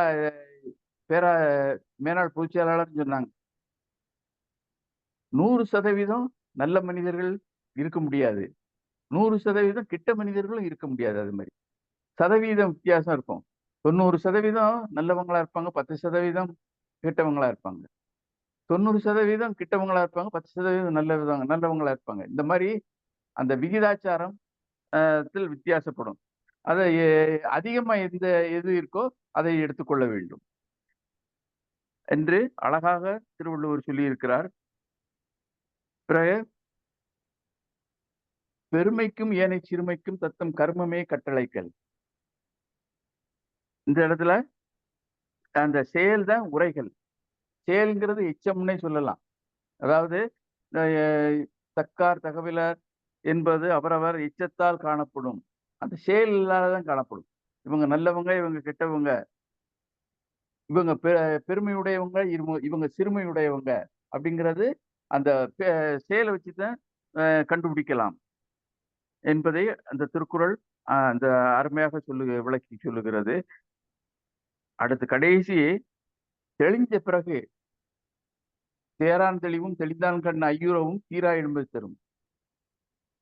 ஒண்ணு ஆராய்ந்து முடிவெடுத்தா அதுல தெளிவு ஏற்பட்ட பிறகு சந்தேகத்திற்கு இடம் இருக்கக்கூடாது. அப்படி சந்தேகப்பட்டால் அவர் ஒரு குழப்பவாதி அப்படின்னே முத்திரை குத்தலாம். குழப்பவாதி அப்படின்னே முத்திரை குத்தலாம் அப்படின்னு அந்த குறள் ரொம்ப அருமையா சொல்லி இருக்கிறது. மிகவும் எல்லா அதிகாரமும் இருந்தாலும் தெளிதல் அப்படிங்கிறது ரொம்ப முக்கியம். எல்லாரும் அறிவு படைத்தவர்களாக இருக்காங்க. ஆனால் அறிவில் தெளிவுள்ளவர்கள் அப்படின்னு கணக்கு பண்ணோம்னா எல்லாரும் இருக்க மாட்டாங்க, சில பேர் தான் இருப்பாங்க.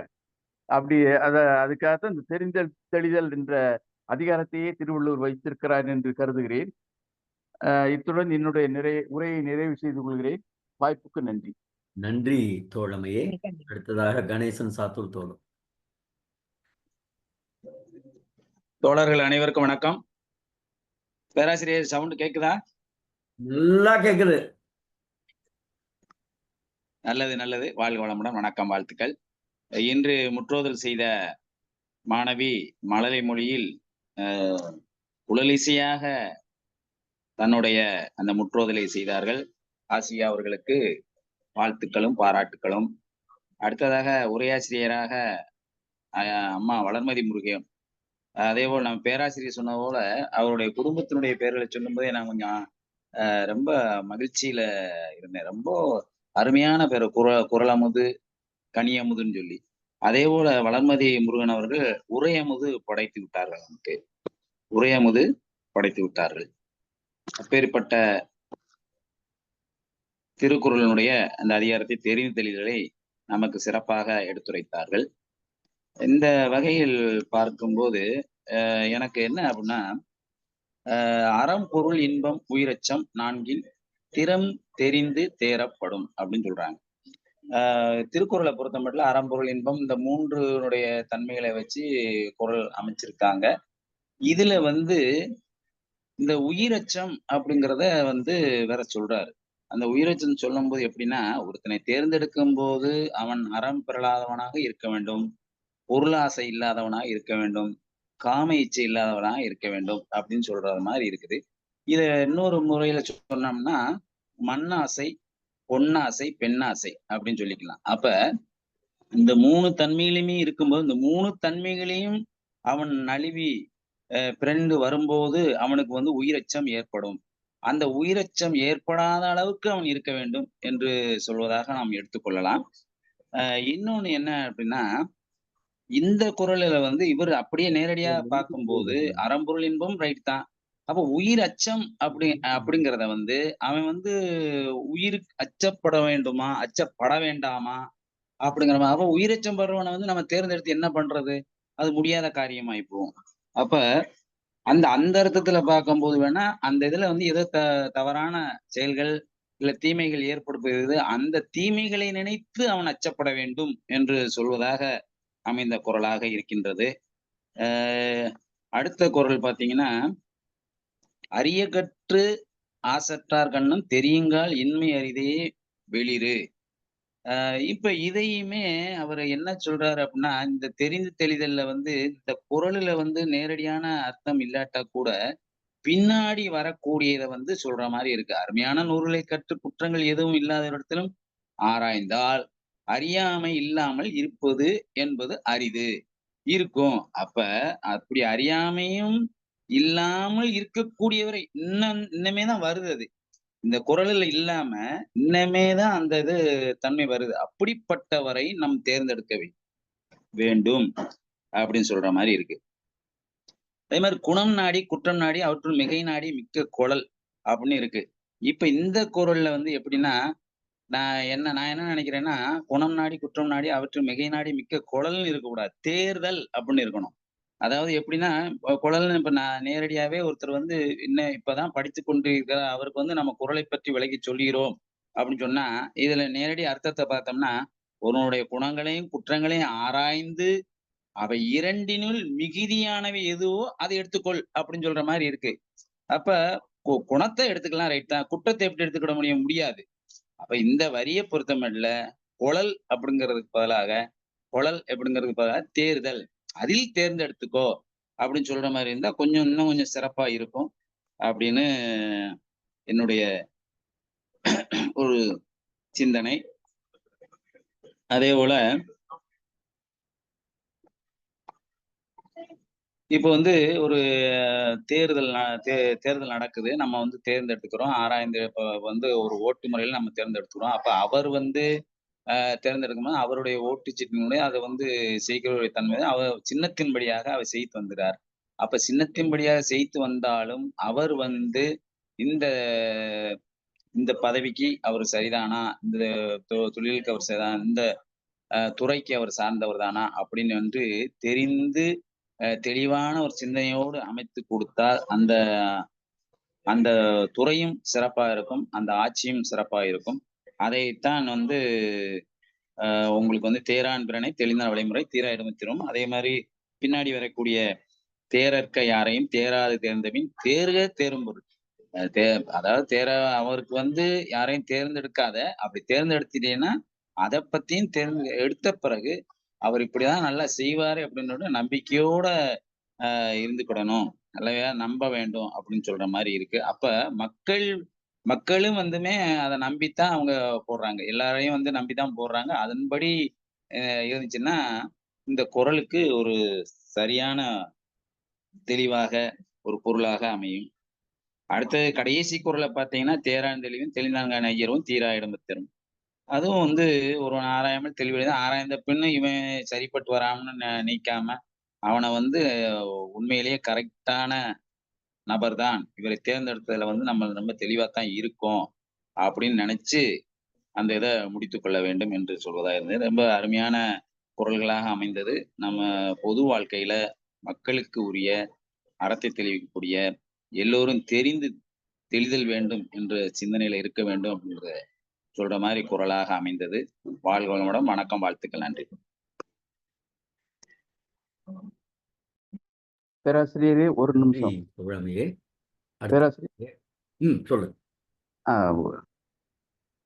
இந்த சாத்தூர் கணேசன் ஐயா வந்து ஒரு சொல்ல எடுத்துட்டு அதுக்கு பதிலா வேற ஒரு சொல்ல போடணும்னு சொன்னாங்க. அதத்தான் நான் குறிப்பிடணும்னு நினைக்கிறேன்.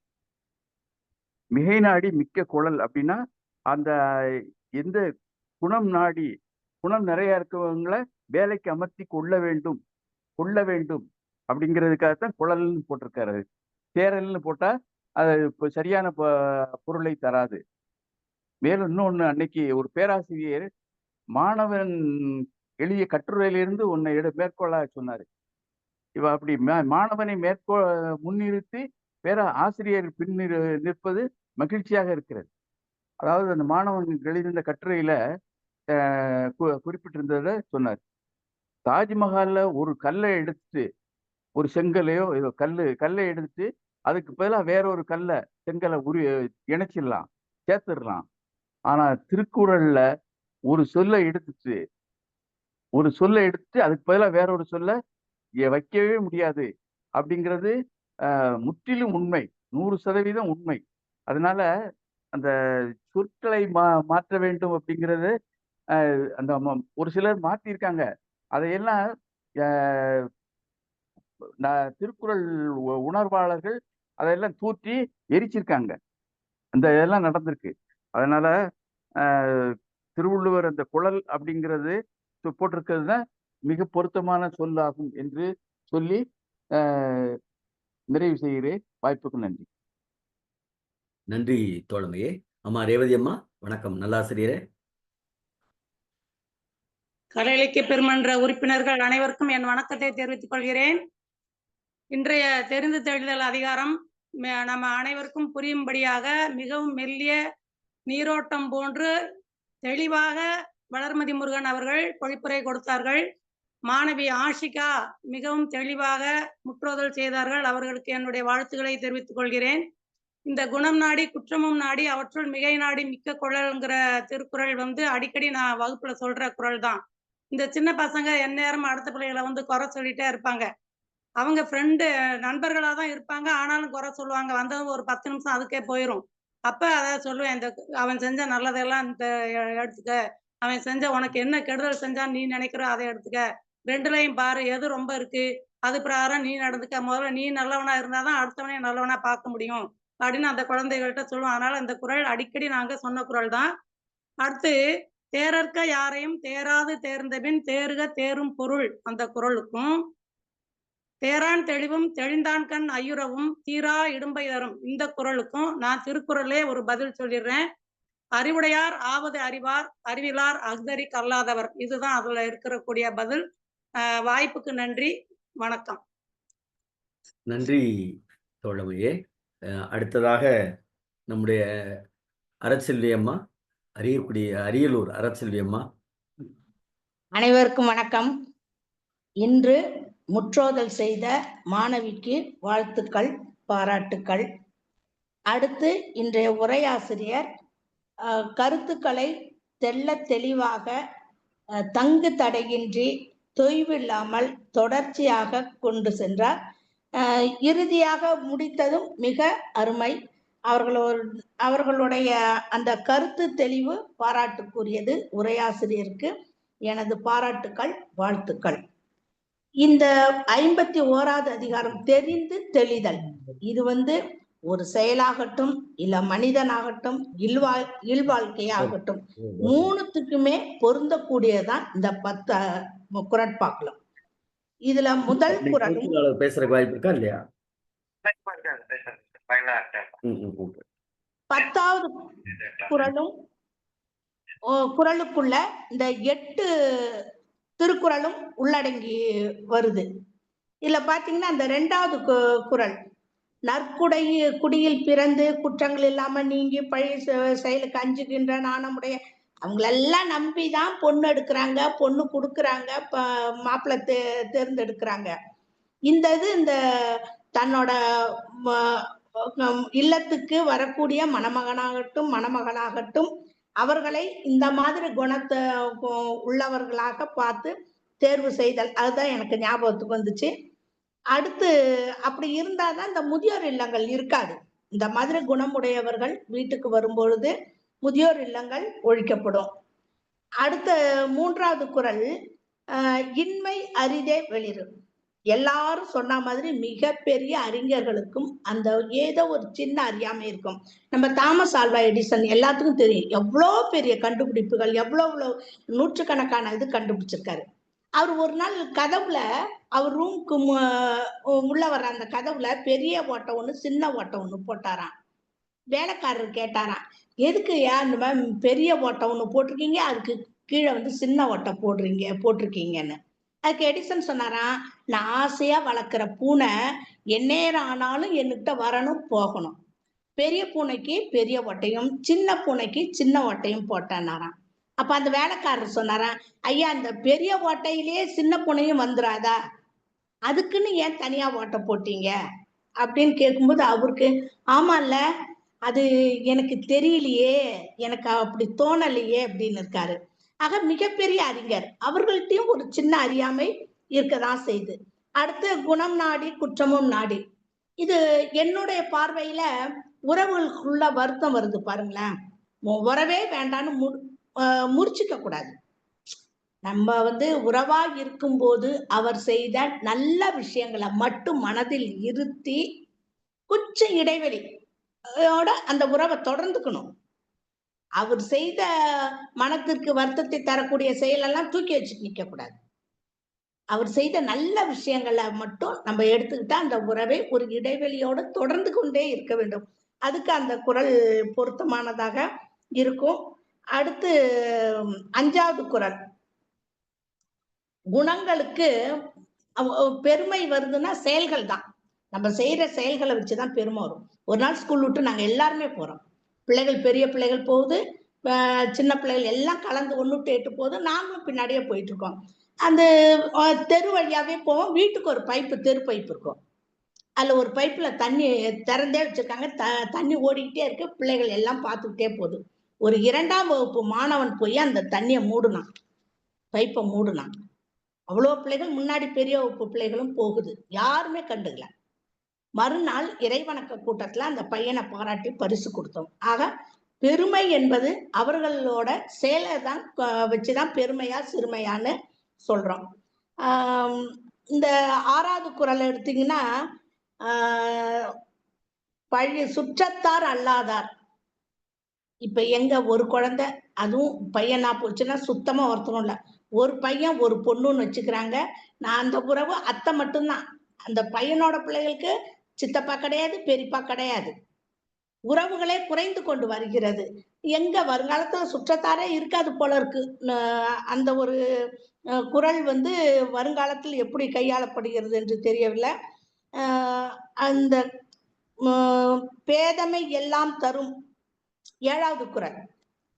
என்னோட தோழமை ஒருத்தர் வீடு கட்டினாரு, தெரிஞ்சவரு, சொந்தக்காரரு, நான் எடுத்து செய்யறேன்னாரு, கொடுத்துட்டாரு.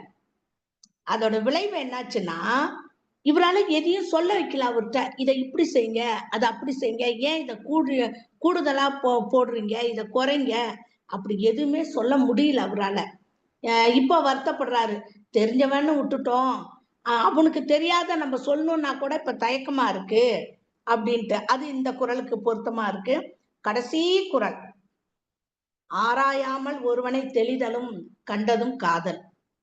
இவனதான் கட்டி பண்ணிட்டு ஒத்த கால்ல நின்னுக்குதுங்க, அப்புறம் பார்த்தா தீரா இடும்பை தரும் சந்தேகப்படுதுங்க. இது வந்து அந்த குறளுக்கு ரொம்ப பொருந்தும். 2வது, கூட்டு சேர்ந்து ஒரு தொழிலை தொடங்கும் போது நல்ல முறையில தான் முதல்ல எல்லாம் ஒருத்தர் நம்பி சந்தோஷமா தொடங்குறாங்க. போக போக அதில் ஏதேனும் ஒரு மனக்கசப்பு வந்து அதை தொடர்ந்து எல்லாமே ஐயமா முடியும். அந்த ஐயம் கடைசியில அழிவுல தான் முடியும். ஆக இந்த 10 திருக்குறளும் இன்றைய இல்வாழ்க்கைக்கும் சமுதாயத்துக்கும் பொருந்தக்கூடிய திருக்குறளாக இருக்கு. உரையாசிரியருக்கு மீண்டும் பாராட்டுக்கள். வாய்ப்புக்கு நன்றி, வணக்கம். நன்றி. ஆனால் ஒரு சின்ன வேண்டுகோள், நீண்ட நாளுக்கு பிறகு வருவதால் என்னவோ தெரியவில்லை, நேர நீட்டிப்பு என்பது நீண்டு கொண்டிருக்கிறது. ஒரு செய்தி, உரையாளர்கள் உரைப்பொழிவு சொன்ன பிறகு மீண்டும் நாமே எடுத்துக்கொண்டு தொடர வேண்டாம். பின்னூட்டம் என்பது அது அல்ல. உரைக்கு மறுபடியும் நாம் உரை சொல்லுவது என்பது பின்னூட்டம் கிடையாது. அதிலே இருக்கக்கூடிய முரண்பட்ட செய்திகள் அல்லது உங்களுக்கு நெஞ்சத்தை தொட்ட பதிவுகள், இது சிறப்பாக இருக்கிறது, இல்லது இதை இப்படி தவிர்த்திருக்கலாம் என்று சொல்லுவதுதான் சரியாக இருக்கும். குறளுக்கு தயவு செய்து இனிமேல் வரக்கூடிய யாரும், ஏன்னா நேர மேலாண்மை என்பது ரொம்ப முக்கியம். நான் பார்த்தேன், 9:10 முடிக்கணும்னு நினைச்சு உட்காந்தேன், இப்ப மணி 9:22. இன்னமும் ஐயா நாகராஜனை எதிர்பார்க்கிறோம், பொதுச் செயலாளர் எதிர்பார்க்கிறோம். அப்படின்னா 2 மணி நேரம் போயிடும். அதனால் யாரையும் தனிப்பட்ட முறையில் சொல்ல வேண்டும் என்பதற்காக சொல்லவில்லை. அவையினுடைய மரபு என்பதை உணர்த்த வேண்டிய பொறுப்பும் கடமையும் நெறியாளர் என்கிற முறையில் நமக்கு இருப்பதாகவே நாம் இதை பதிவு செய்கிறோம். அடுத்ததாக பின்னூட்டம் தருவதற்காக ஐயா நாகராஜன் ஐயா அவர்கள்.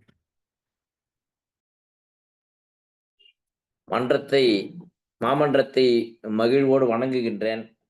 முக்காலும் முப்பாலை முத்தமிழில் எக்காலும் எக்காலம் எத்தாலே என்று நேற்று கவியரங்கத்தில் எழுதினேன். அது சகோதரி இன்றைக்கு ரொம்ப அழகா வளர்மதி சகோதரி குறிப்பிட்டு காண்பித்தாங்க. உண்மையிலேயே நிறைமதி நீரவர்கண்மை என்பது உண்மைதான். வளர்மதி என்பது நிறைமதி தானே, வள்ளுவன் சுட்டுகிற நிறைமதி. அதோடு மட்டுமல்ல, நீரவர்கண்மை பிறைமதி என்று மறுபடியும் பின் பேதையார் நட்பையும் ஒப்பிடுகிறார். ஆனால் ரொம்ப சகோதரனுடைய சொல் ஆக்கம் இன்றைக்கு ஊக்கத்தை தந்தது. அதே மாதிரி ஆற்றொழுக்கு என்று நீங்க சொன்னீங்க, அது உண்மையும் கூட. சகோதரி 4வது குறளுக்கு என்ன மாதிரி விளக்கம் தர போறாங்க அமைதியா கவனிச்சுக்கிட்டே இருந்தேன். ரொம்ப தெளிவா அவங்க சொல்லிவிட்டாங்க. அந்த குணம் நாடி குற்றம் நாடி சொல்லுகிற பொழுது அதுதானே உண்மைதானே. நோய் நாடி நோய் முதல் நாடி அது நிற்கும் வாய் நாடி வாய்ப்பு செய்கிற பொழுது எதை நாட வேண்டும், எந்த அளவு நாட வேண்டும். அதை ரவீந்திர பாரதி ஐயா ரொம்ப அழகா குறிப்பிட்டாங்க. ஒரு மனிதர் எவ்வாறெல்லாம் நிலைகள்ல அவர் மாறுகிறார், அதை நூற்றியங்களை வழங்கினார். அது சிவசுப்ரமணிய ஐயாவும் தொட்டு காண்பித்தாங்க. எவ்வாறெல்லாம் ஒரு மனிதன் சூழ்நிலைக்கேற்ப அவனுடைய இயல்பு மாறுகிற பொழுது அந்த தன்மை மாறுகிறது. சகோதரி எல்லோருடைய உள்ளத்திலும் தைக்கும்படியாக ரொம்ப அற்புதமா கையாண்டாங்க. அதே மாதிரி அவங்க என் வாழ்நாள்ல நான் அந்த குறளை இன்றைக்கும் பின்பற்றுகின்றேன். பெற்றோர்கள் தான் அதுக்கு காரணம் என்பதை உணர்கிறேன். அது எப்படின்னா, மெர்க்குரின்னு சொல்றாங்க.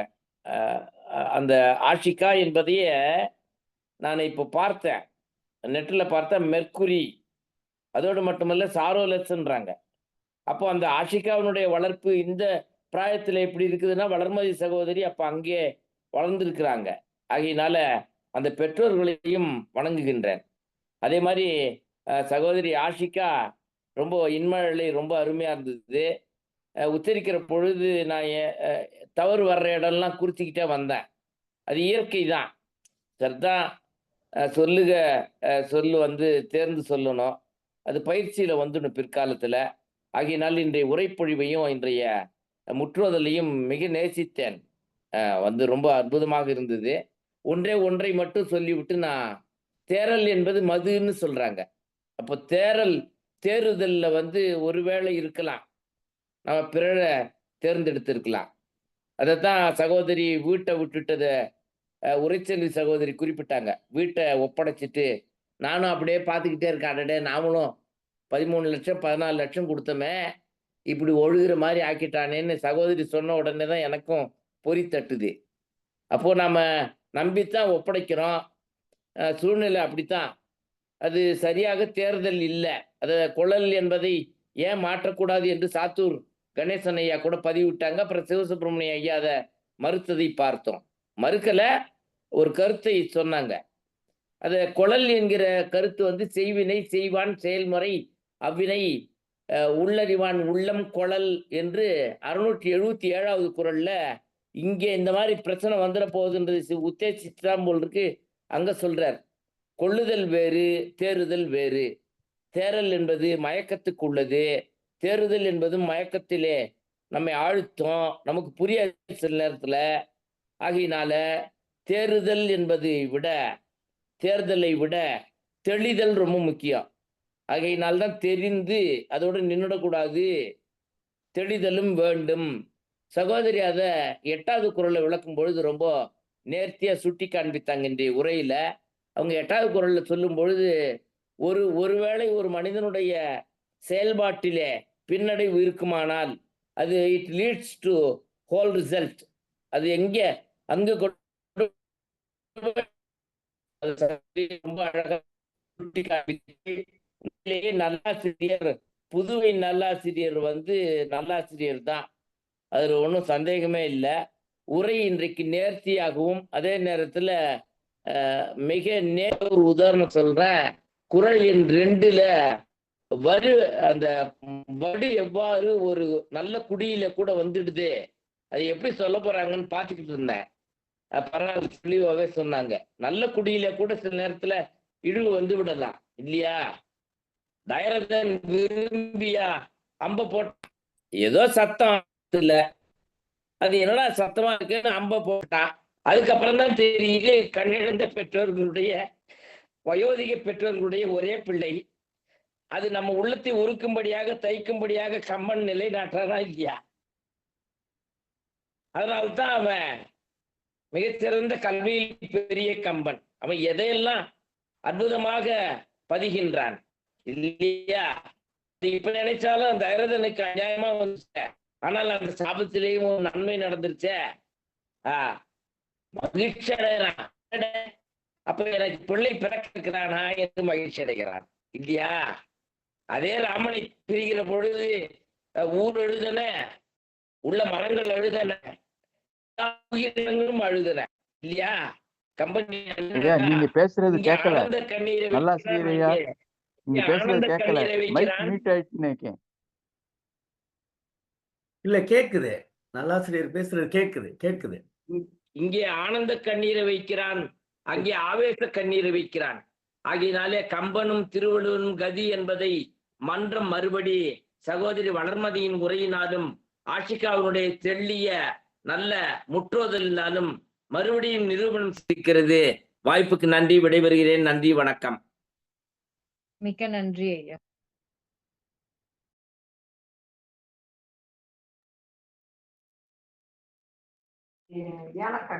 மைக் ஆன் பண்ணி பேசுங்க. ரொம்ப நன்றி. பின்னூட்டத்தால் பெருமை சேர்க்கிற நம்முடைய ஆளுமைகளுக்கு நன்றி. மைக் ஆன் பண்ண ரொம்ப நாள் ஆச்சுல, அதனால மைக்கு மனிதன் தோழருக்கு நன்றி. வணக்கம் பொதுச் செயலாளர், ரொம்ப மகிழ்ச்சி. நேரில் பார்த்து ரொம்ப நாள் ஆச்சு, ரொம்ப மகிழ்ச்சி. உங்களுடைய நிறைவு உரை. தோழர்கள் அனைவருக்கும் வணக்கம். இன்னைக்கு ஆசிகா அவர்களும் நம்ம வளர்மதி முருகன் அவங்க மிக அருமையாக ஒவ்வொரு குரலையும் தெளிந்த நீரோட்டம் போல பிசிறு இல்லாமல் சொல்லி முடித்தாங்க. முதலில் நம்ம மிகப்பெரிய குன்றக்குடி அடிகளார் அவர்களுக்கு நூற்றாண்டு விழாவை நடத்திய நமது ஒருங்கிணைப்பாளர் கரு முருகன் அவர்களுக்கு கல்மனார் கலை இலக்கிய நிறுவனம் நன்றியை தெரிவித்துக் கொள்கிறது. மிக அருமையான நிகழ்வாக நடந்ததாக அனைவரும் கூறினர். அவற்றை கேட்டேன் நான். ஆனா பல்வேறு சோர்ஸும் ரொம்ப அருமையா இருக்குன்னு சொன்னாங்க. ரொம்ப மிகப்பெரிய பொருள் செலவில் மிக அருமையான நிகழ்வு நேற்று நடந்தேறி இருக்குது. அது முடிந்து நம்முடைய ஒருங்கிணைப்பாளர் இன்று நம்முடைய இணைந்திருக்கிறார். ரொம்ப அருமையான இது. இன்னைக்கு இது வினை செய்வதற்காக யாரை தேர்ந்தெடுப்பது என்ற பொருளில் சொல்லப்பட்டாலும் இது ஏற்கனவே சொன்ன மாதிரி இல்லற துணையாக இருந்தாலும் சரி, நண்பனாக இருந்தாலும் சரி, ஒரு இயக்கத்தின் போது ஒரு ஆளை நாம் மதிப்பிடுவதாகவும் சரி, அத்தனை இதுவும் இது இருக்கு. அவனை எப்படி இருக்க வேண்டும், குற்றம் எப்படி இருக்கணும், குணம் எப்படி இருக்க வேண்டும், அதை விட செயல்தான் முக்கியமானது. நீ நல்லவனா கூட இருந்துடலாம், ஆனால் எந்த செயலும் செய்யாமல் இருந்தால் உன்னை எதுக்கு நல்லவன்றது, அதெல்லாமே இவருடைய எவ்வளவு படித்து கற்று இருந்தாலும் அவனிடம் கூட சில அறியாமை இருக்கும்ன்ற மாதிரி போறது. இது எல்லாமே ஆச்சரியமாக இருக்கிறது. இந்த ஒரு திருமணத்தில் கூட யாராவது ஒருத்தர் திருமணம் செய்து கொள்ளும் சுற்றத்தாரோட பேசாம இருக்கான், அவன் யாரோடையும் சுத்தி இவங்களோட சரியா பழகாதவனா இருக்கான், அவனுக்கு போய் கட்டி கொடுத்துட்டோம்னா என்ன நிலைமை இருக்கும் அப்படின்றது எல்லாமே நம்ம நடைமுறையில் பார்க்கிறோம். ஒரு வெளியே யாரோடையும் பேசாம தனியா ஆள்களா இருக்கக்கூடியவங்க எவ்வளவு பெரிய யாரோடையும் பழகுவதில் உள்ள சிக்கல் அவங்களுக்கு இருக்கிறது என்பதை நாம் முன்பே அறிந்து கொள்ளலாம். இந்த குரலையெல்லாம் படித்திருந்தால் நாம் பல்வேறு தவறுகளில் இருந்து நம்மை காத்து கொள்ளக்கூடிய அருமையான குரலாக இருக்குது. தீரா இடும்பை தரும் சொன்ன இடத்துல கூட தேரான் தெளிந்த முதல்ல சொல்றேன், தேர்வு செய்யும் போது சரியா தேர்வு சேரான் பிறனை தெளிந்தான் அப்படின்னு சொல்லிட்டு சொன்னவர் திருப்பியும் கூட அவருக்கு ஒரு இது இருக்கு. தேர்ந்த பின்ன ஐயரவு கொள்றதும் மிகப்பெரிய இடும்பை தரும் அப்படின்னு முடிச்சிடறாரு. ஒவ்வொரு குரலும் இந்த அருமையாக இருக்குது. இது வினை செய்வதற்கான ஆளை தேர்ந்தெடுப்பது மட்டுமல்லாமல் இல்வாழ்க்கையின் துணையாக இருந்தாலும் சரி, நண்பனாக இருந்தாலும் சரி, இல்லை இயக்கங்களில் உள்ள நபர்களை யாரை எந்த இடத்தில் பொருத்துவது என்பது குறித்தானதாகவும் நமக்கு ஒரு வழிகாட்டும். அவர் சொல்வாரே, பல இடங்களில் சேற்று நிலத்தில் நடக்கும்போது ஒரு ஊன்றுகோல் போல அப்படின்றது, இது ஒரு டார்ச் போல நமக்கு பயன்படுகிறது. அனைவருக்கும் நன்றி. பின்னூட்டம் அளித்தவர்கள் மிக அருமையா சொன்னாங்க. சிவசுப்ரமணியா சில தெளிவு பண்ணார். நம்ம நாகராஜன் ஐயா மிக அருமையா சொன்னாங்க. எல்லாருக்கும் அனைவருக்கும் நன்றி. நன்றி பொதுச் செயலாளர் அவர்களே, மிக்க மகிழ்ச்சி. வழக்கம் போல் பின்னோட்டத்தால் பெருமை சேர்த்த அத்தனை ஆளுமைகளுக்கும் தமிழ்நாடு கலை இலக்கிய பெருமன்றத்தின் சார்பாக நெஞ்சம் நிறைந்த வாழ்த்துக்களும் பாராட்டுகளும். நாளை நிகழ்வை நானே சொல்லிடலாம்னு நினைக்கிறேன். ஏன்னா நாளை நம்ம பொதுச் செயலாளர்கிட்ட நான் இன்னும் அனுப்பலை, நாளைக்கு யார் யார் பேசுகிறாங்க அப்படின்ட்டு. நாளைக்கு நம்மோடு 52வது அதிகாரத்தை சொல்லுவதற்காக தெரிந்து வினையாடல் என்கிற அதிகாரத்தை சொல்லுவதற்காக புதுச்சேரி புதுவை பல்கலைக்கழகத்திலே சுப்பிரமணிய பாரதியார் தமிழ் மொழி மற்றும் இலக்கிய புலத்திலே முனைவர் பட்ட ஆய்வாளர் இரா ராகுலன் என்கிற ஆய்வாளர் நம்மோடு உரைப்பொழிவில் பயணிக்க இருக்கிறார். அதே போல முற்றுதல் செய்வதற்கான மாணவிகளும் நம்மோடு இணைய இருக்கிறார்கள். அவர்களெல்லாம் நம்முடைய தமிழ்நாடு கலை இலக்கிய பெருமன்றத்தின் சார்பாக நெஞ்சம் நிறைந்த வாழ்த்துக்களோடும் பாராட்டுகளோடும் நாளைய தினம் நாம் சந்திக்க இருக்கிறோம். தோழமைகளே, ஒவ்வொரு நாளும் நம்முடைய இலக்கிய அமைப்பு எதை செய்கிறது என்றால் மக்களுக்கான இலக்கியத்தை முன்னெடுக்கிறது. அந்த பயணத்தில் அது ஒரு நெடுந்தூர பயணம். அந்த நெடுந்தூர பயணத்தில் நாம் இன்னமும் இணைய வேண்டிய ஆளுமைகள் எல்லாம் ஆங்காங்கே இருக்கிறார்கள். அவர்களை கண்டறிந்து தேடி இணைக்க வேண்டிய கடுமையான பொறுப்பு, அது எளிதான பொறுப்பு கிடையாது. காரணம், ஒவ்வொரு நாளும் ஒரு 90 நிமிடம் இதற்காக ஒதுக்குவது என்றால் இன்றைக்கு இருக்கக்கூடிய கால ஓட்டத்தில் 5 நிமிடத்தை கூட விலைக்கு வாங்க வேண்டிய நெருக்கடியான தருணத்தில் இருக்கிறோம். 90 நிமிடம் என்பது இலவச இணைப்பாக கேட்பதென்றால் கண்டிப்பாக இலக்கியத்திற்கு கிடைக்காது. நாம் பல நேரங்களில் ஜவுளி கடைகளில் போகின்ற பொழுதெல்லாம் பார்ப்போம், ஒரு சேலை எடுக்கிறதுக்கு அவர்கள் செலவழிக்கிற அந்த நேரம், அந்த சேலை எடுக்கிற நேரத்தில் எடுக்கிற அந்த குடும்பத்தாருக்காக காத்திருக்கிற அந்த ஆடவரின் பொழுதை கழிக்கிற பார்வையால் மட்டுமே பொழுதை கழிக்கிற அந்த நேரம், இது போன்ற நேரங்களை எல்லாம் நாம் தேவையில்லாமல் எங்கெல்லாம் செலவழிக்கிறோம். ஆனால் இலக்கியத்தை தேடுகிற அந்த பொறுப்பு நமக்கு கூடுதலாக இருக்கிறது. காரணம், நேற்றைய தினம் தவத்திற்குன்றக்கூடிய அடிகளார் சொல்லுகின்ற பொழுது ஒரு செய்தியை பதிவு செய்தார். குருமகா பெரிய சன்னிதானமும் சரி, தோழர் ஜீவா அவர்களும் சரி, மக்களை நோக்கிய பயணமாகவே பயணித்தார்கள். அவருடைய பயணம் என்பது இந்த சமூகம் ஒரு ஏற்றத்தாழ்வு இல்லாத ஒரு பொதுமையான ஒரு பொதுவுடைமை சமுதாயத்தை உருவாக்க வேண்டுமென்றால் முக்கிய காரணியாக கல்வி இருக்கிறது, இலக்கியம் இருக்கிறது என்பதை உணர்ந்ததால் தான் தோழர் ஜீவா அவர்கள் சிராவையிலே கல்விக்கூடம் அமைத்தார்கள். பெரிய அடிகளார் அவர்களும் குன்றக்குடி மாதிரி திட்டமும் கூட கல்வியை மையப்படுத்திய திட்டமாகவே இருந்தது. ஆகவே அவர் அந்த வழியில் பயணிக்க வேண்டும் என்றால் இலக்கியத்தில் நாம் இன்னமும் நிறைய ஆளுமைகளை இழைக்க வேண்டிய பொறுப்பும் கடமையும் நமக்கு இருக்கிறது. ஆனால் கடினமான பணி என்று தெரிந்தாலும் கூட இணைந்திருக்கிற நாம் ஒருவருக்கு 5 பேராவது இணைக்க வேண்டிய உறுதிப்பாட்டோடு இணைந்து பயணிப்போம். நாளைய தினம் இரவு 8 மணிக்கு தமிழ்நாடு கலை இலக்கிய பெருமன்றம் உங்களோடு இருக்கிறது.